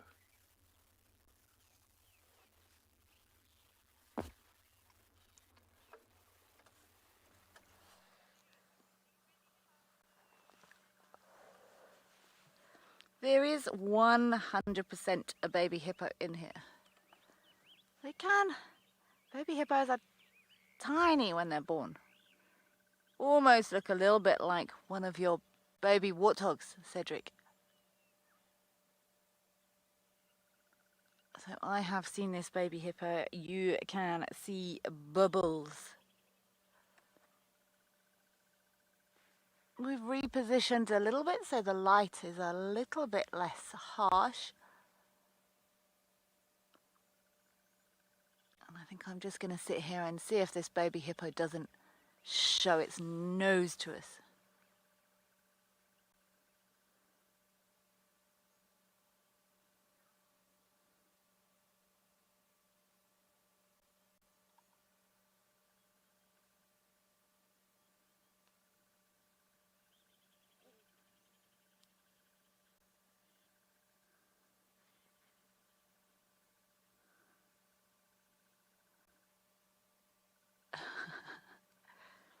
Obviously, we're going to get absolutely nothing now.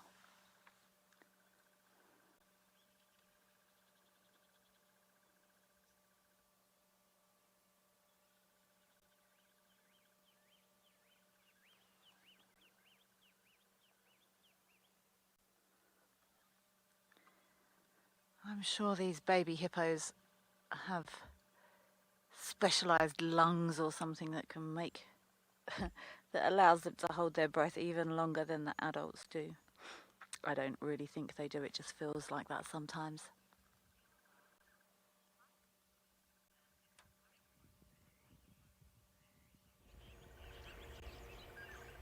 Hilda, I agree. I think this is my favourite dam.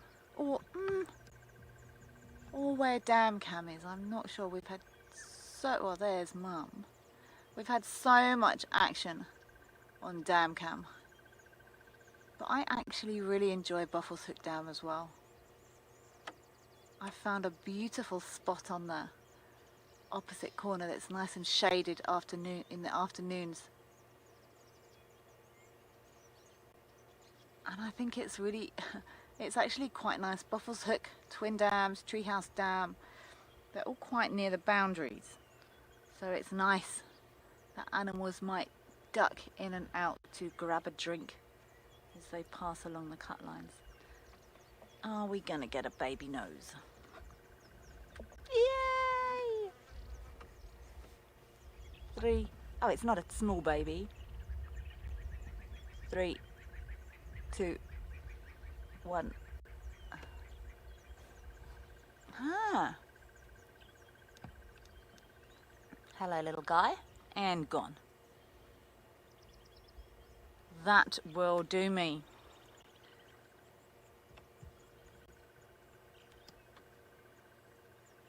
I was here possibly yesterday. No, I wasn't. At some point, these hippos, I don't really understand it. It seems like they're on a sort of rotational system. I don't know if they've got timeshare in these dams but there's still lots of moving around. I think when, oh hello. I think when Ben was here a while ago, he had something like 7 hippos in this dam at one point, and then they disappeared again. So I think maybe they're trying the dams for size to decide where to settle. There's a potentially striated heron just flown almost directly above that hippo, but it's landed in the water side of this dead tree here. There's nothing quite like a spot of dam hopping, especially when it's as warm as it is now.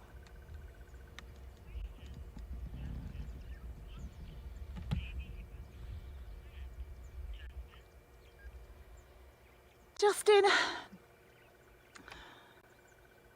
as far as it needs to. Again, with all my ambiguous answers, if they don't need to travel, they won't. But if there was a young hippo born in the, in a location where there was an overpopulation of hippos and mum decided to move, I don't know how far they could travel.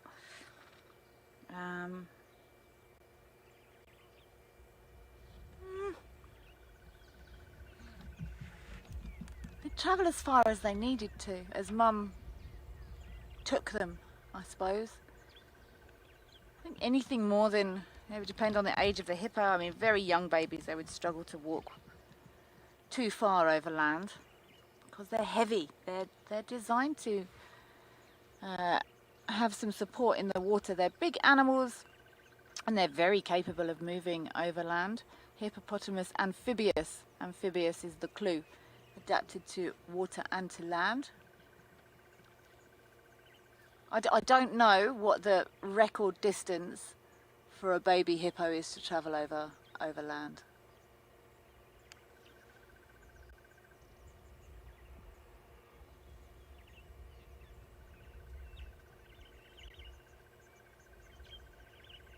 They will go out at night to feed with mum, and again it depends on the time of year.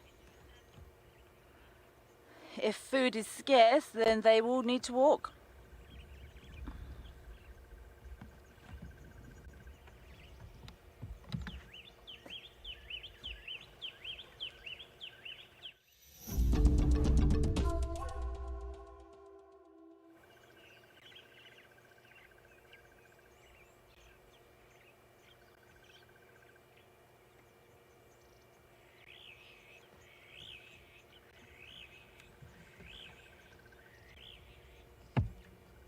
I don't know if you can hear, but there's Rex's helmet shrikes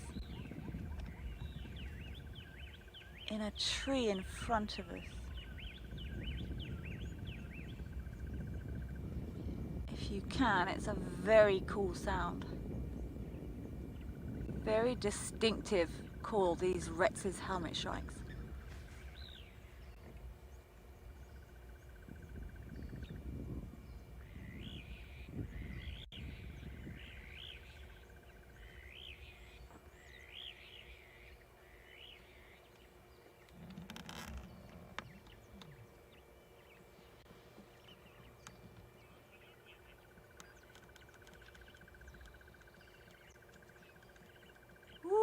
There's some dragonflies landed here. Well done, Odie.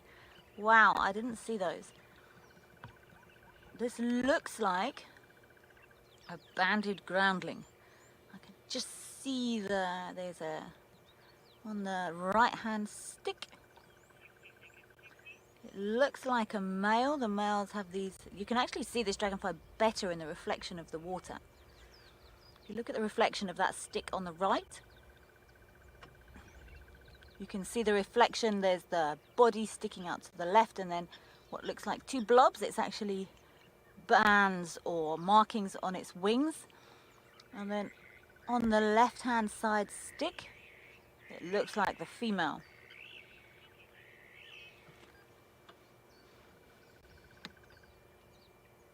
Wow, how did you see that, Odie? I can't see that with my eyes at all. Wow.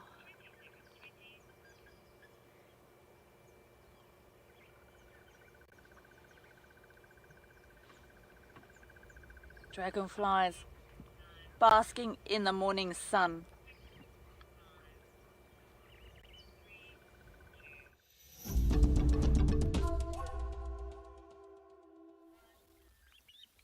Hi, welcome back to the side. I'm just sitting with a nice family of dwarf mongoose. Really enjoying the early morning sun here on this little termite mound. Definitely a little den site. There's a couple of young little mongoose pups that's up and down here. Very cute. Of course, and the adults are just roaming around the termite mound itself, busy foraging on any little insects. And there's loads of them.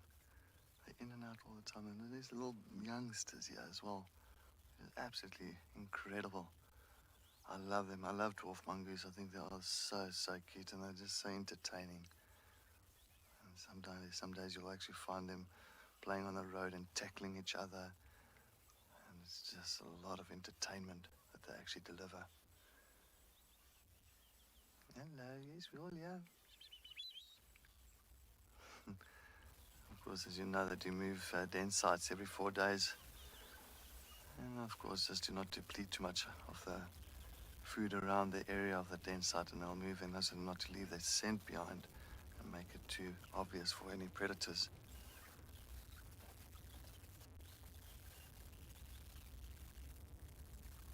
But as I use many times, if you're in the bush and you're lost and you do not have a compass, always the best thing is to do is you find a dwarf mongoose den site like this now on a termite mound, and you'll find many times their droppings on the eastern side of that mound itself. And why so is that early mornings when that sun comes up, they'll all sit on the eastern side of the mound enjoying the early morning sun. And while doing that, they'll actually then defecate on that side of the mound. So you'll know exactly where's east, and then from east you'll know exactly where's north, south, and west. So it's one of the nice things to use as you do not, or if you need a directed area, or you need to go into a certain direction. A little bit of a bush trick that a person can use.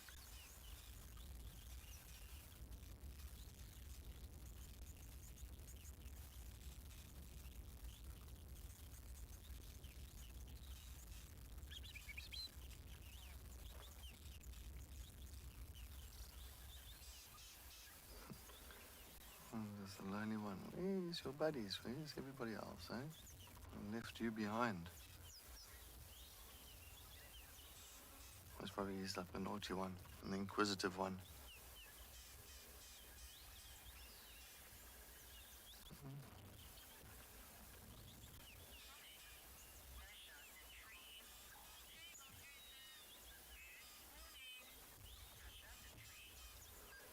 Shasha tree. Goose morning. Thank you very much for the comment. Yeah, no, they are very sweet. Goose morning. Oh, wait, I just want to see this little oriole bird. I think if you can get on that one, sorry, yeah, there's just a black-headed oriole that's just flying in here. I think please don't fly away, because you hardly ever get to see them. A black-headed oriole. There we go. Beautiful. It's one of our beautiful bird species that we do have around here. Sorry about that. It's just, we don't get to see these black-headed orioles too often. They are insectivorous, and the thing is, the oriole makes the most beautiful noise. Like, and it's beautiful, and it's like the really black head. I think that looks like a youngster. I think it hasn't got that. Someone double check on that.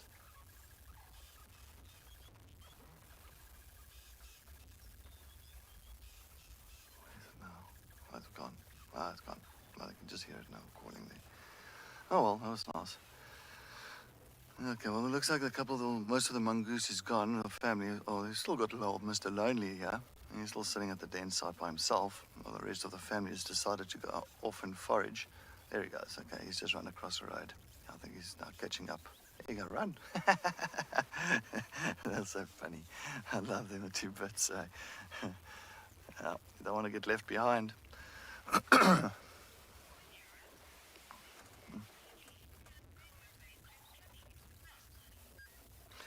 Anyway, while we head off and head further east, let's head back to Kelly. Well, let's bounce back to Kelly with old Cammy, the bouncing frog.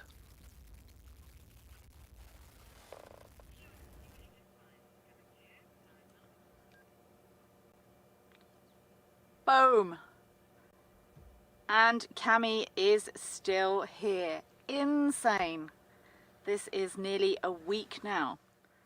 This southern foam nest frog, now christened Cammy, has been sitting in the same place and has changed colour. once again.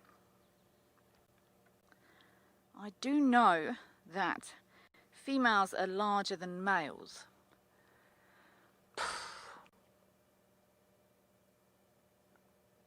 But I don't have both sexes sitting next to each other for comparison. I think if I was absolutely forced to sex this frog, I would probably go female. I'm happy to take suggestions from everyone out there. Males have whitish nuptial pads on 2 fingers. I can't even see the legs, let alone the fingers. But this is insane. I don't even know what this frog has been eating. We have one at camp that lives in the bathroom, which is a great spot for a frog, in my opinion. There's lights, there's lots of bugs and moths and things. But I have no idea what this frog has been eating. Probably nothing. Just sitting here maintaining, keeping cool. And you can see blended back in with the lichen on this common spikethorn. Every time I come here, I keep thinking, surely can't still be here. I am wrong.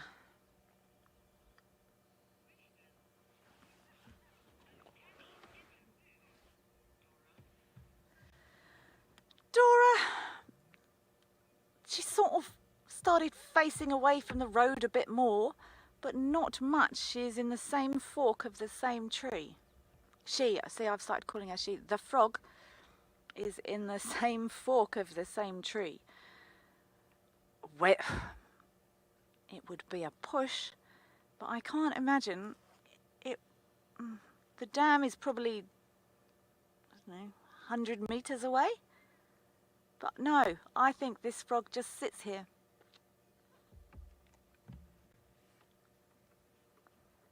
And I'm absolutely stunned. I do know we see them often in human habitations.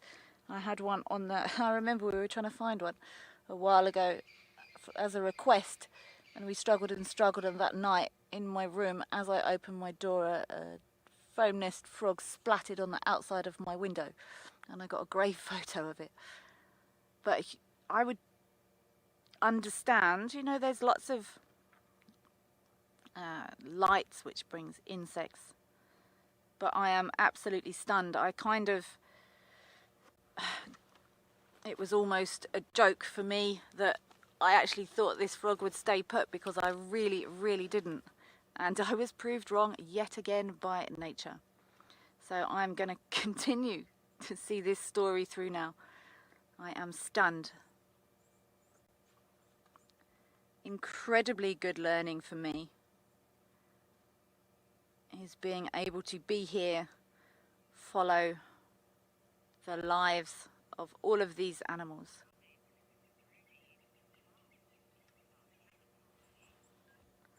Ruby, absolutely. It was actually Gert that found this frog a week ago today, well, this afternoon. It will be a week, and he spotted this frog in this tree when it was this color. It was very white. I might even come back this afternoon. So if you remember the color of this frog now, it's going to be a scorcher today, and I've got a feeling that Cami is going to turn white again, as we found the other day. And I'm actually our fabulous cameraman G is not in camp at the moment, but I'm most definitely going to be updating him on the on the fact that Cami is still here. But yeah, he spotted this frog. I didn't. Unbelievable camouflage. So if you all have a look at what color this frog is now, unless I get hideously distracted by leopards or lions or something this afternoon, I'm going to come back here and we will check the color change.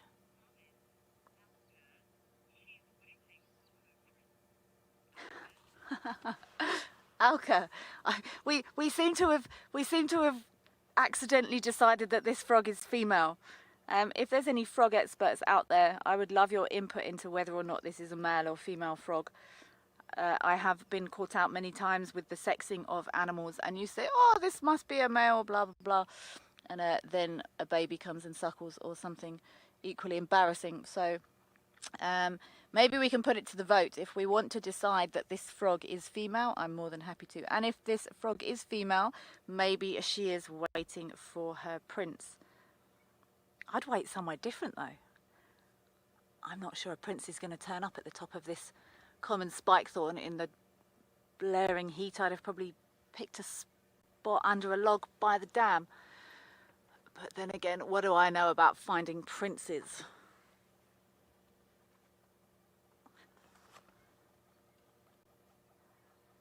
I'm blown away that Cammie's still here. Huh.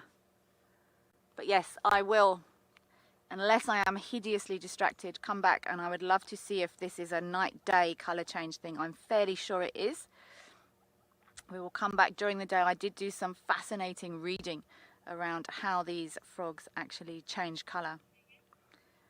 So I will do some more in-depth research, and then we can come back here this afternoon and see if Cammie has changed colour again.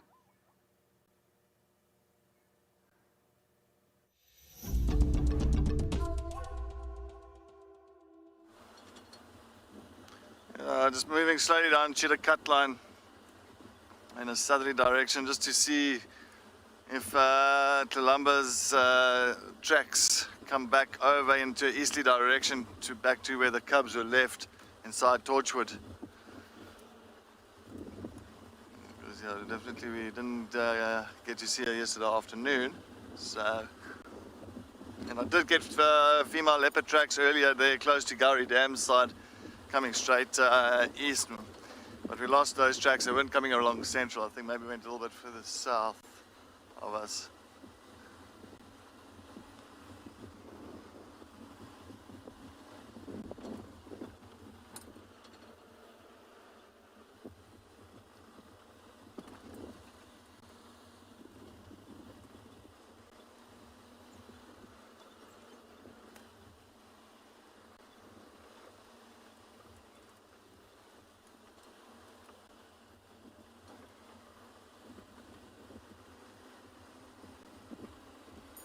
It's around Mamba Road. I think this is somewhere here where those tracks went in when she took the cubs into Torchwood. I'll double check, yeah. Sometimes on Mamba Road she likes using this main road that comes through from the west.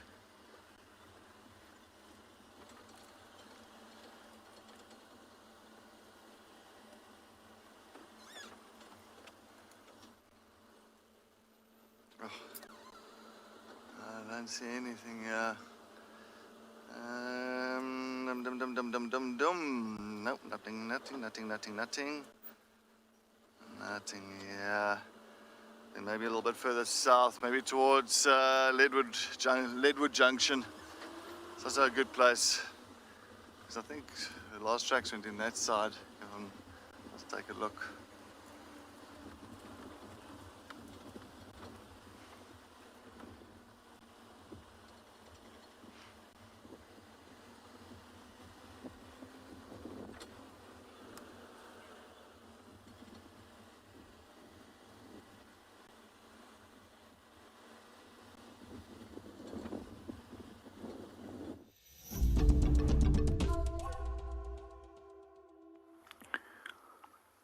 Welcome back to Eco Training Pro-Island. So far we had a very quiet morning, and we decided to quickly go and pop in at Leopard Dam, and we did get rewarded with a whole big bachelor herd of elephants.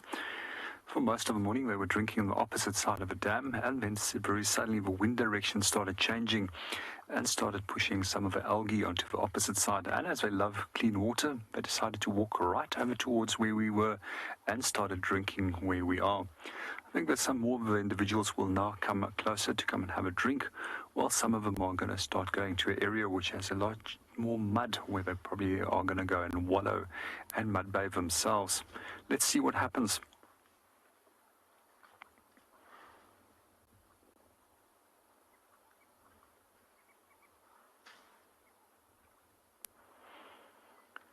It's interesting also to note how the smaller elephant that is approaching us now stopped for the much larger bull. He knew that if he had to back off and then give that right of way to the larger male, he's not also most likely going to approach this area directly in front of us. We'll start drinking. This was one of the elephants I often see in the area. It's one of the males which has a tip that is slightly shortened due to an old snare injury.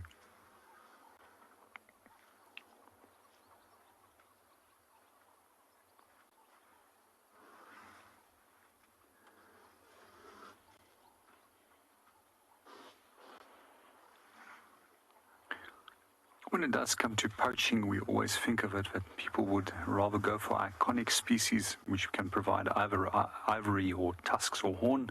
But when it does come to a lot of the poaching that does take place around conservation areas, it's actually done specifically for the purposes of bushmeat, and that's why those snares are often set it up. Unfortunately, there's a wide range of different animal species which unfortunately get caught up in those snares too. And some of them are unfortunately also African wild dog, which is one of the most endangered mammal species, which we do find. I just want to move it a little bit and see if we can get a little bit of a better angle. I don't know, BK, are you good on that angle? Okay, so I'm just going to stay here in this case. As long as the camera has got a good visual, I'm quite happy. And quite often that's one of the things that you need to take into consideration when you have guests which is photographing, is to make sure that your guest has got the best photographic opportunity.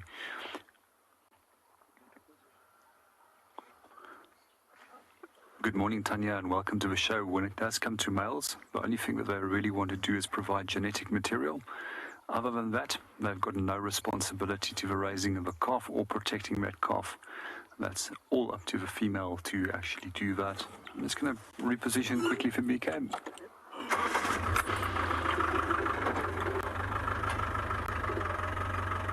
Better? Let's reposition our angle. Hey, I just startled that little grebe. It was very close by to the elephant. And as he brought up his trunk, the little grebe just scattered. What I've often seen with this little grebe is when there's animals moving into the water, they're often disturbing things like frogs and tadpoles as well as fish. And that's what he goes and does. He goes close by and goes and swims around there looking for food. Going back to the topic from earlier on the question, there's actually very few mammal species which does provide any form of parental care from the male side. And we generally see that it's restricted to a small number of animals such as the dogs, and we see it with African wild dog. We also see it when it comes to jackals, that there's monogamy, and most of the fox species we see monogamy taking place. And then there's a very few of the antelope species where we also see monogamy, where both male and female will take care of a young, and that's generally klipspringer as a classic, and then move off.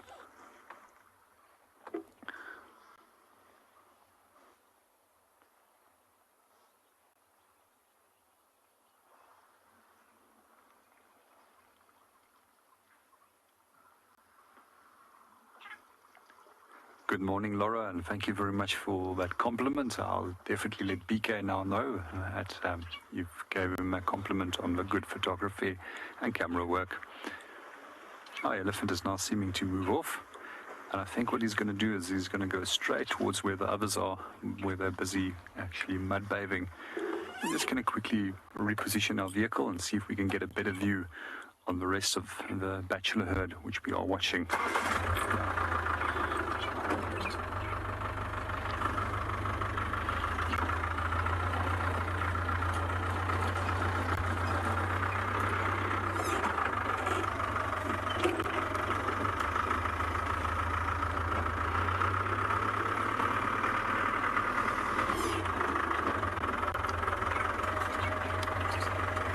Good morning, Gertie, and welcome to the show. Yes, they adapt very rapidly, and it's because they're incredibly smart animals.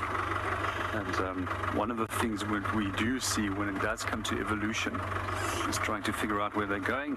It's not always just the smartest animals that are the ones that will survive and the strongest that will survive, but actually the species which is most adaptable I'm just going to go ahead and see if we can get another glimpse of the elephants if we go in position up front here. I think that's slightly better. Mika, how's that?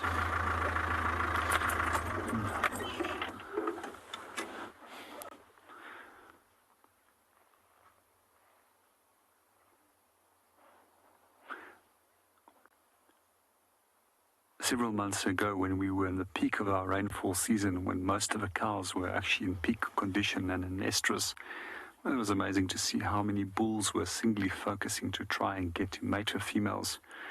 It doesn't really a fixed season for mating when it does come to elephants, so they can be in estrus at any time. But we find that the majority of females are in estrus in the peak wet seasons, and that's also the seasons when they tend to calve most likely, and however births can also be randomly at any time of the year.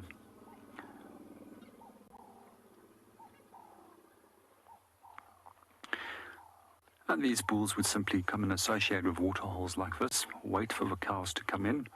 Quite often there was quite a big number of fights between males when it came to dominance, as well as where there was bulls that were on both and must, which were of equal size. And then the winners, those are the ones that actually followed out and continued following the breeding herds, and eventually hopefully mated with one of those females.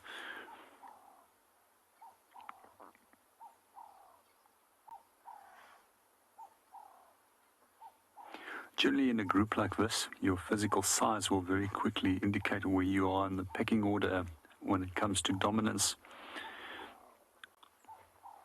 And therefore, it's very seldom needed for actually fighting. But what you do find with groups like this is a lot of play fighting where it takes place, so that they can prepare them for when they are of the age where they can start competing with larger bulls. While we watch our elephants, let's go and see what Cedric is doing.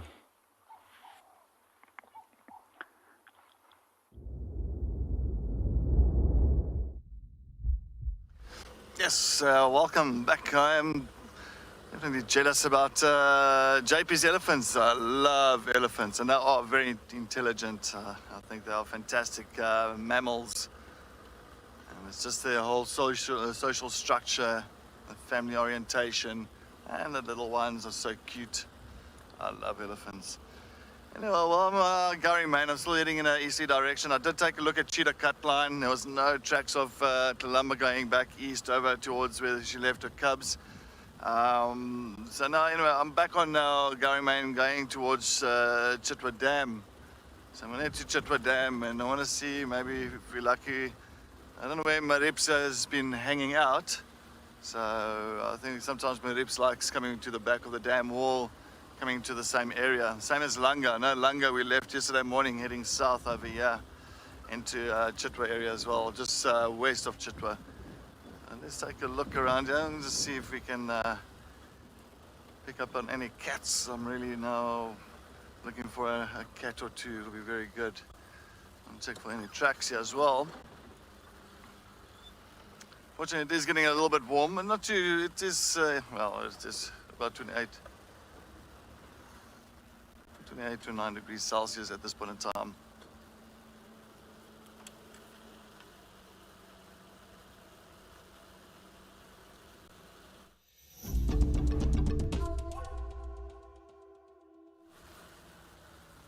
All right, let's go down to Chitwa Dam and see what's happening there.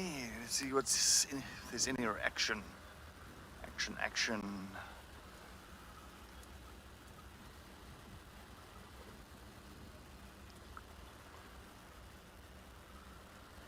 That it is warming up now, so I'm hoping we'll come down to the dam and have a drink, maybe elephants.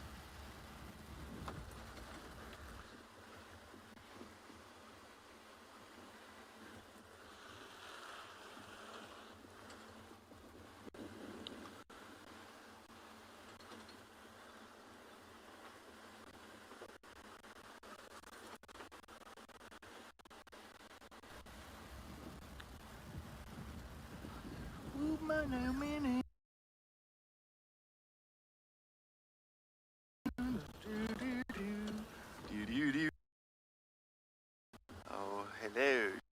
Oh, hello.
we have left Cami to be continued this afternoon.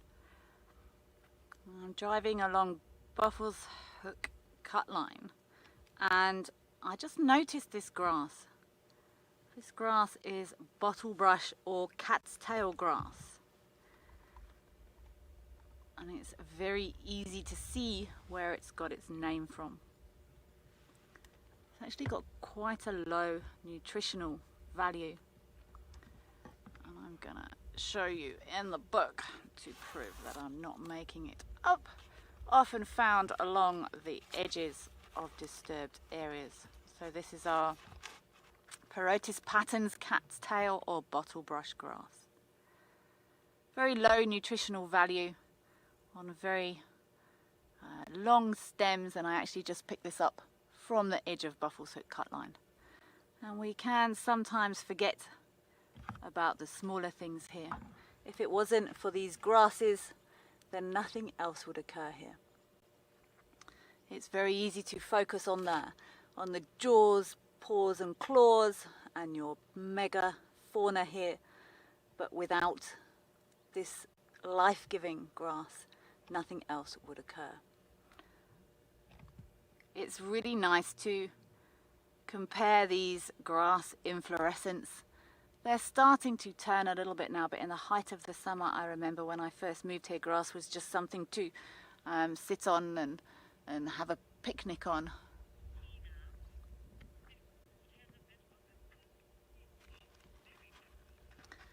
It does, Tina. You can see in this picture really nicely.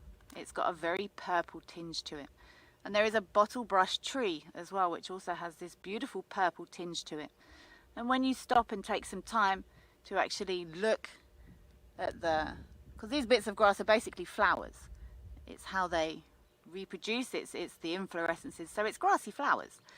And sometimes in the summer, there's beautiful grasses, Natal redtop, blue dropseed, and they are all completely different. But you can see the gorgeous pinkish tinge, ooh, getting a bit windy now, on this bottlebrush grass. Nice to stop and have a look at some of the smaller things as well. Not a great nutritional value in this grass. And it is one of the first grasses to occur in an area after it's been disturbed. Bottlebrush or cat's tail grass. Very pretty. I am going to continue. I've left Buffles Hook Dam and come up to the cut line. I've got an urge to drive the cut line.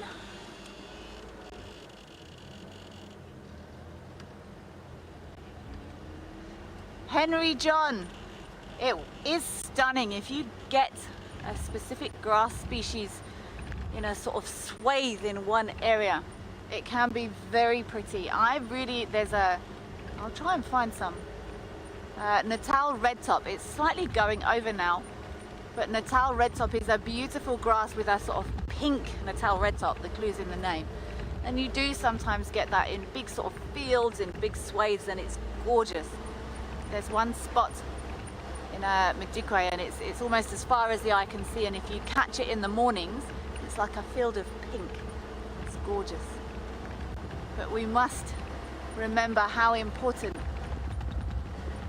right from the soil types, through the grasses, through all the plants, if they weren't here, then nothing else would be either. And nature, ooh, that's a nice close to the road spider, Odie. Is that too close? If anyone doesn't like spiders, look away now, because this is going to be an amazing image of this golden orb spider. She is right next to the road. Don't go down. We will see this spider in minute detail. She's very close to the road. Oh, sorry, let me take the phone. There we go.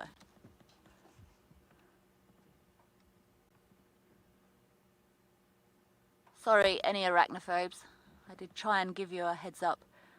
It looks like she's trying to fix this web, but this web is not in a... Is she actually spinning?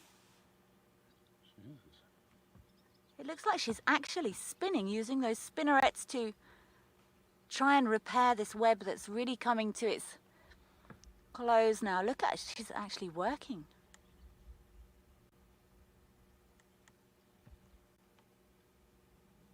it's difficult to get that web in this light. But yeah, this spider's actually working. Look at that.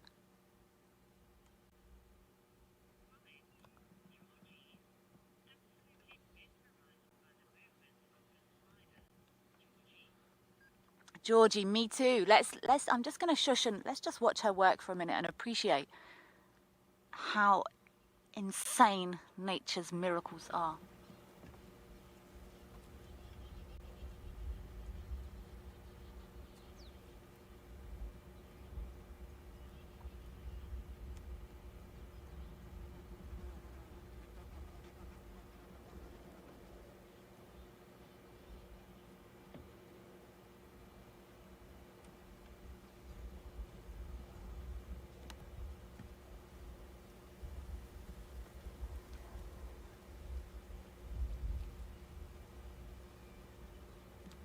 Look how she's using those back legs to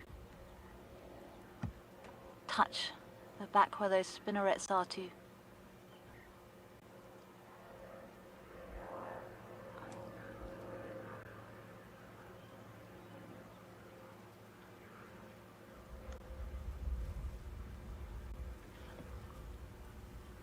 Wow, Odie, good work. We really push you guys. Follow that spider.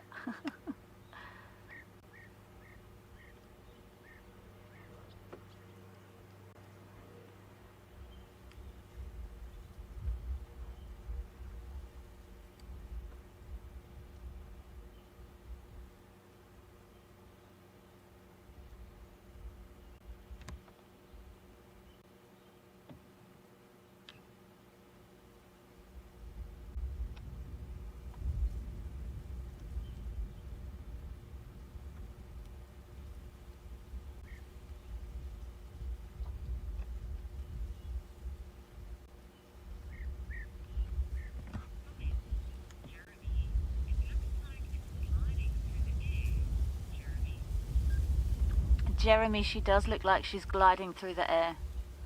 You can just see when that webbing catches the light that she's floating on that web.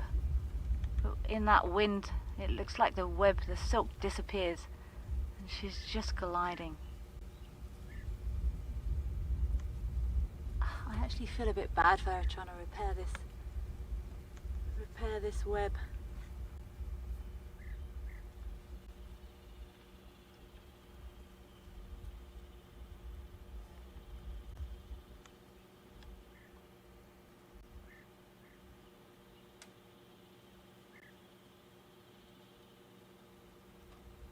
This web is constructed from a protein,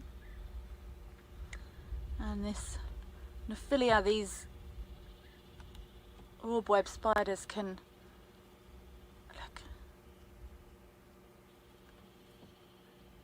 Wow, that's an incredible image.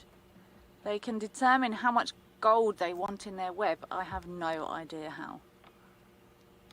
Like, she's using those front legs to pull herself along, and then those back legs to place the silk exactly where she wants it.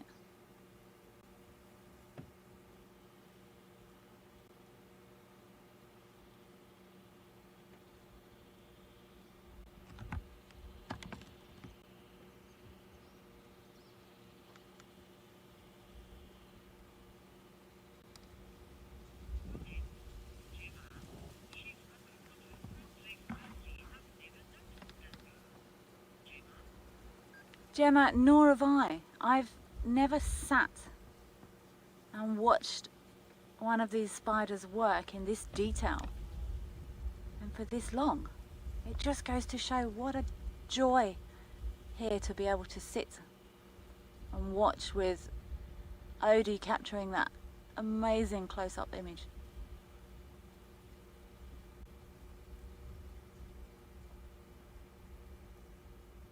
And those back legs just responsible for placing those strands of silk.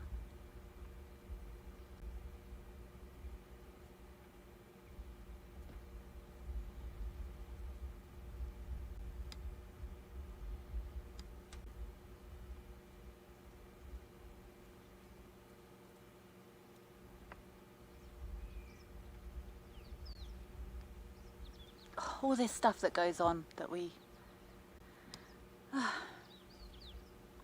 know so little about, that we often miss.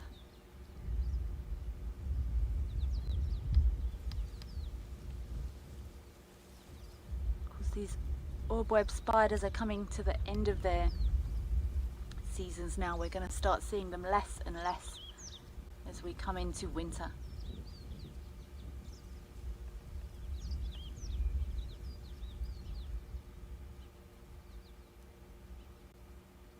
Wow.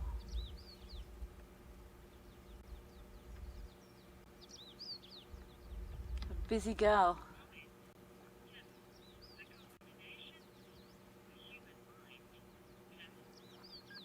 Tim, the coordination does indeed boggle the human mind.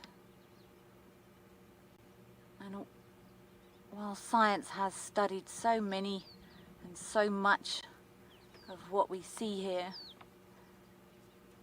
I find it fascinating that this stuff just happens.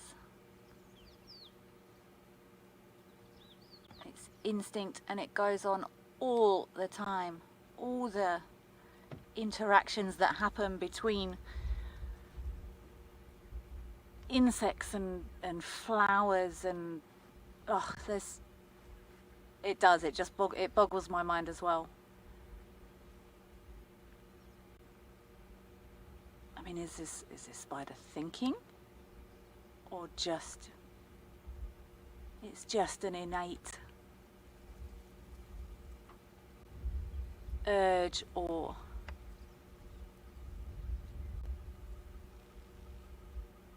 it just happens?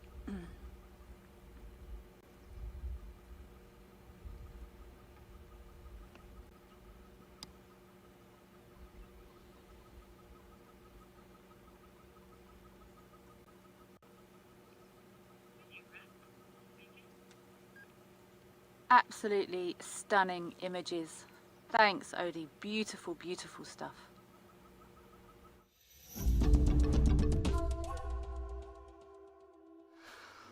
Just looking at some of the tracks around here. It looks like lions that came through this area.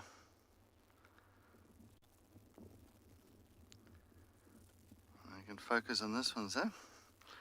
Very nice.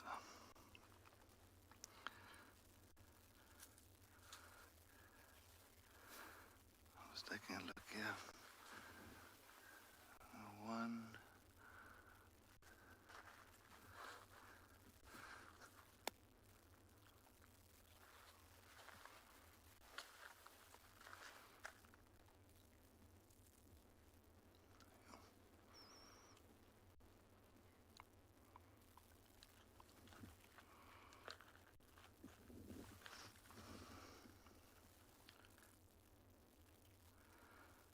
Looks like a nice pride of lions that came through here, maybe from this morning. Actually beautiful tracks.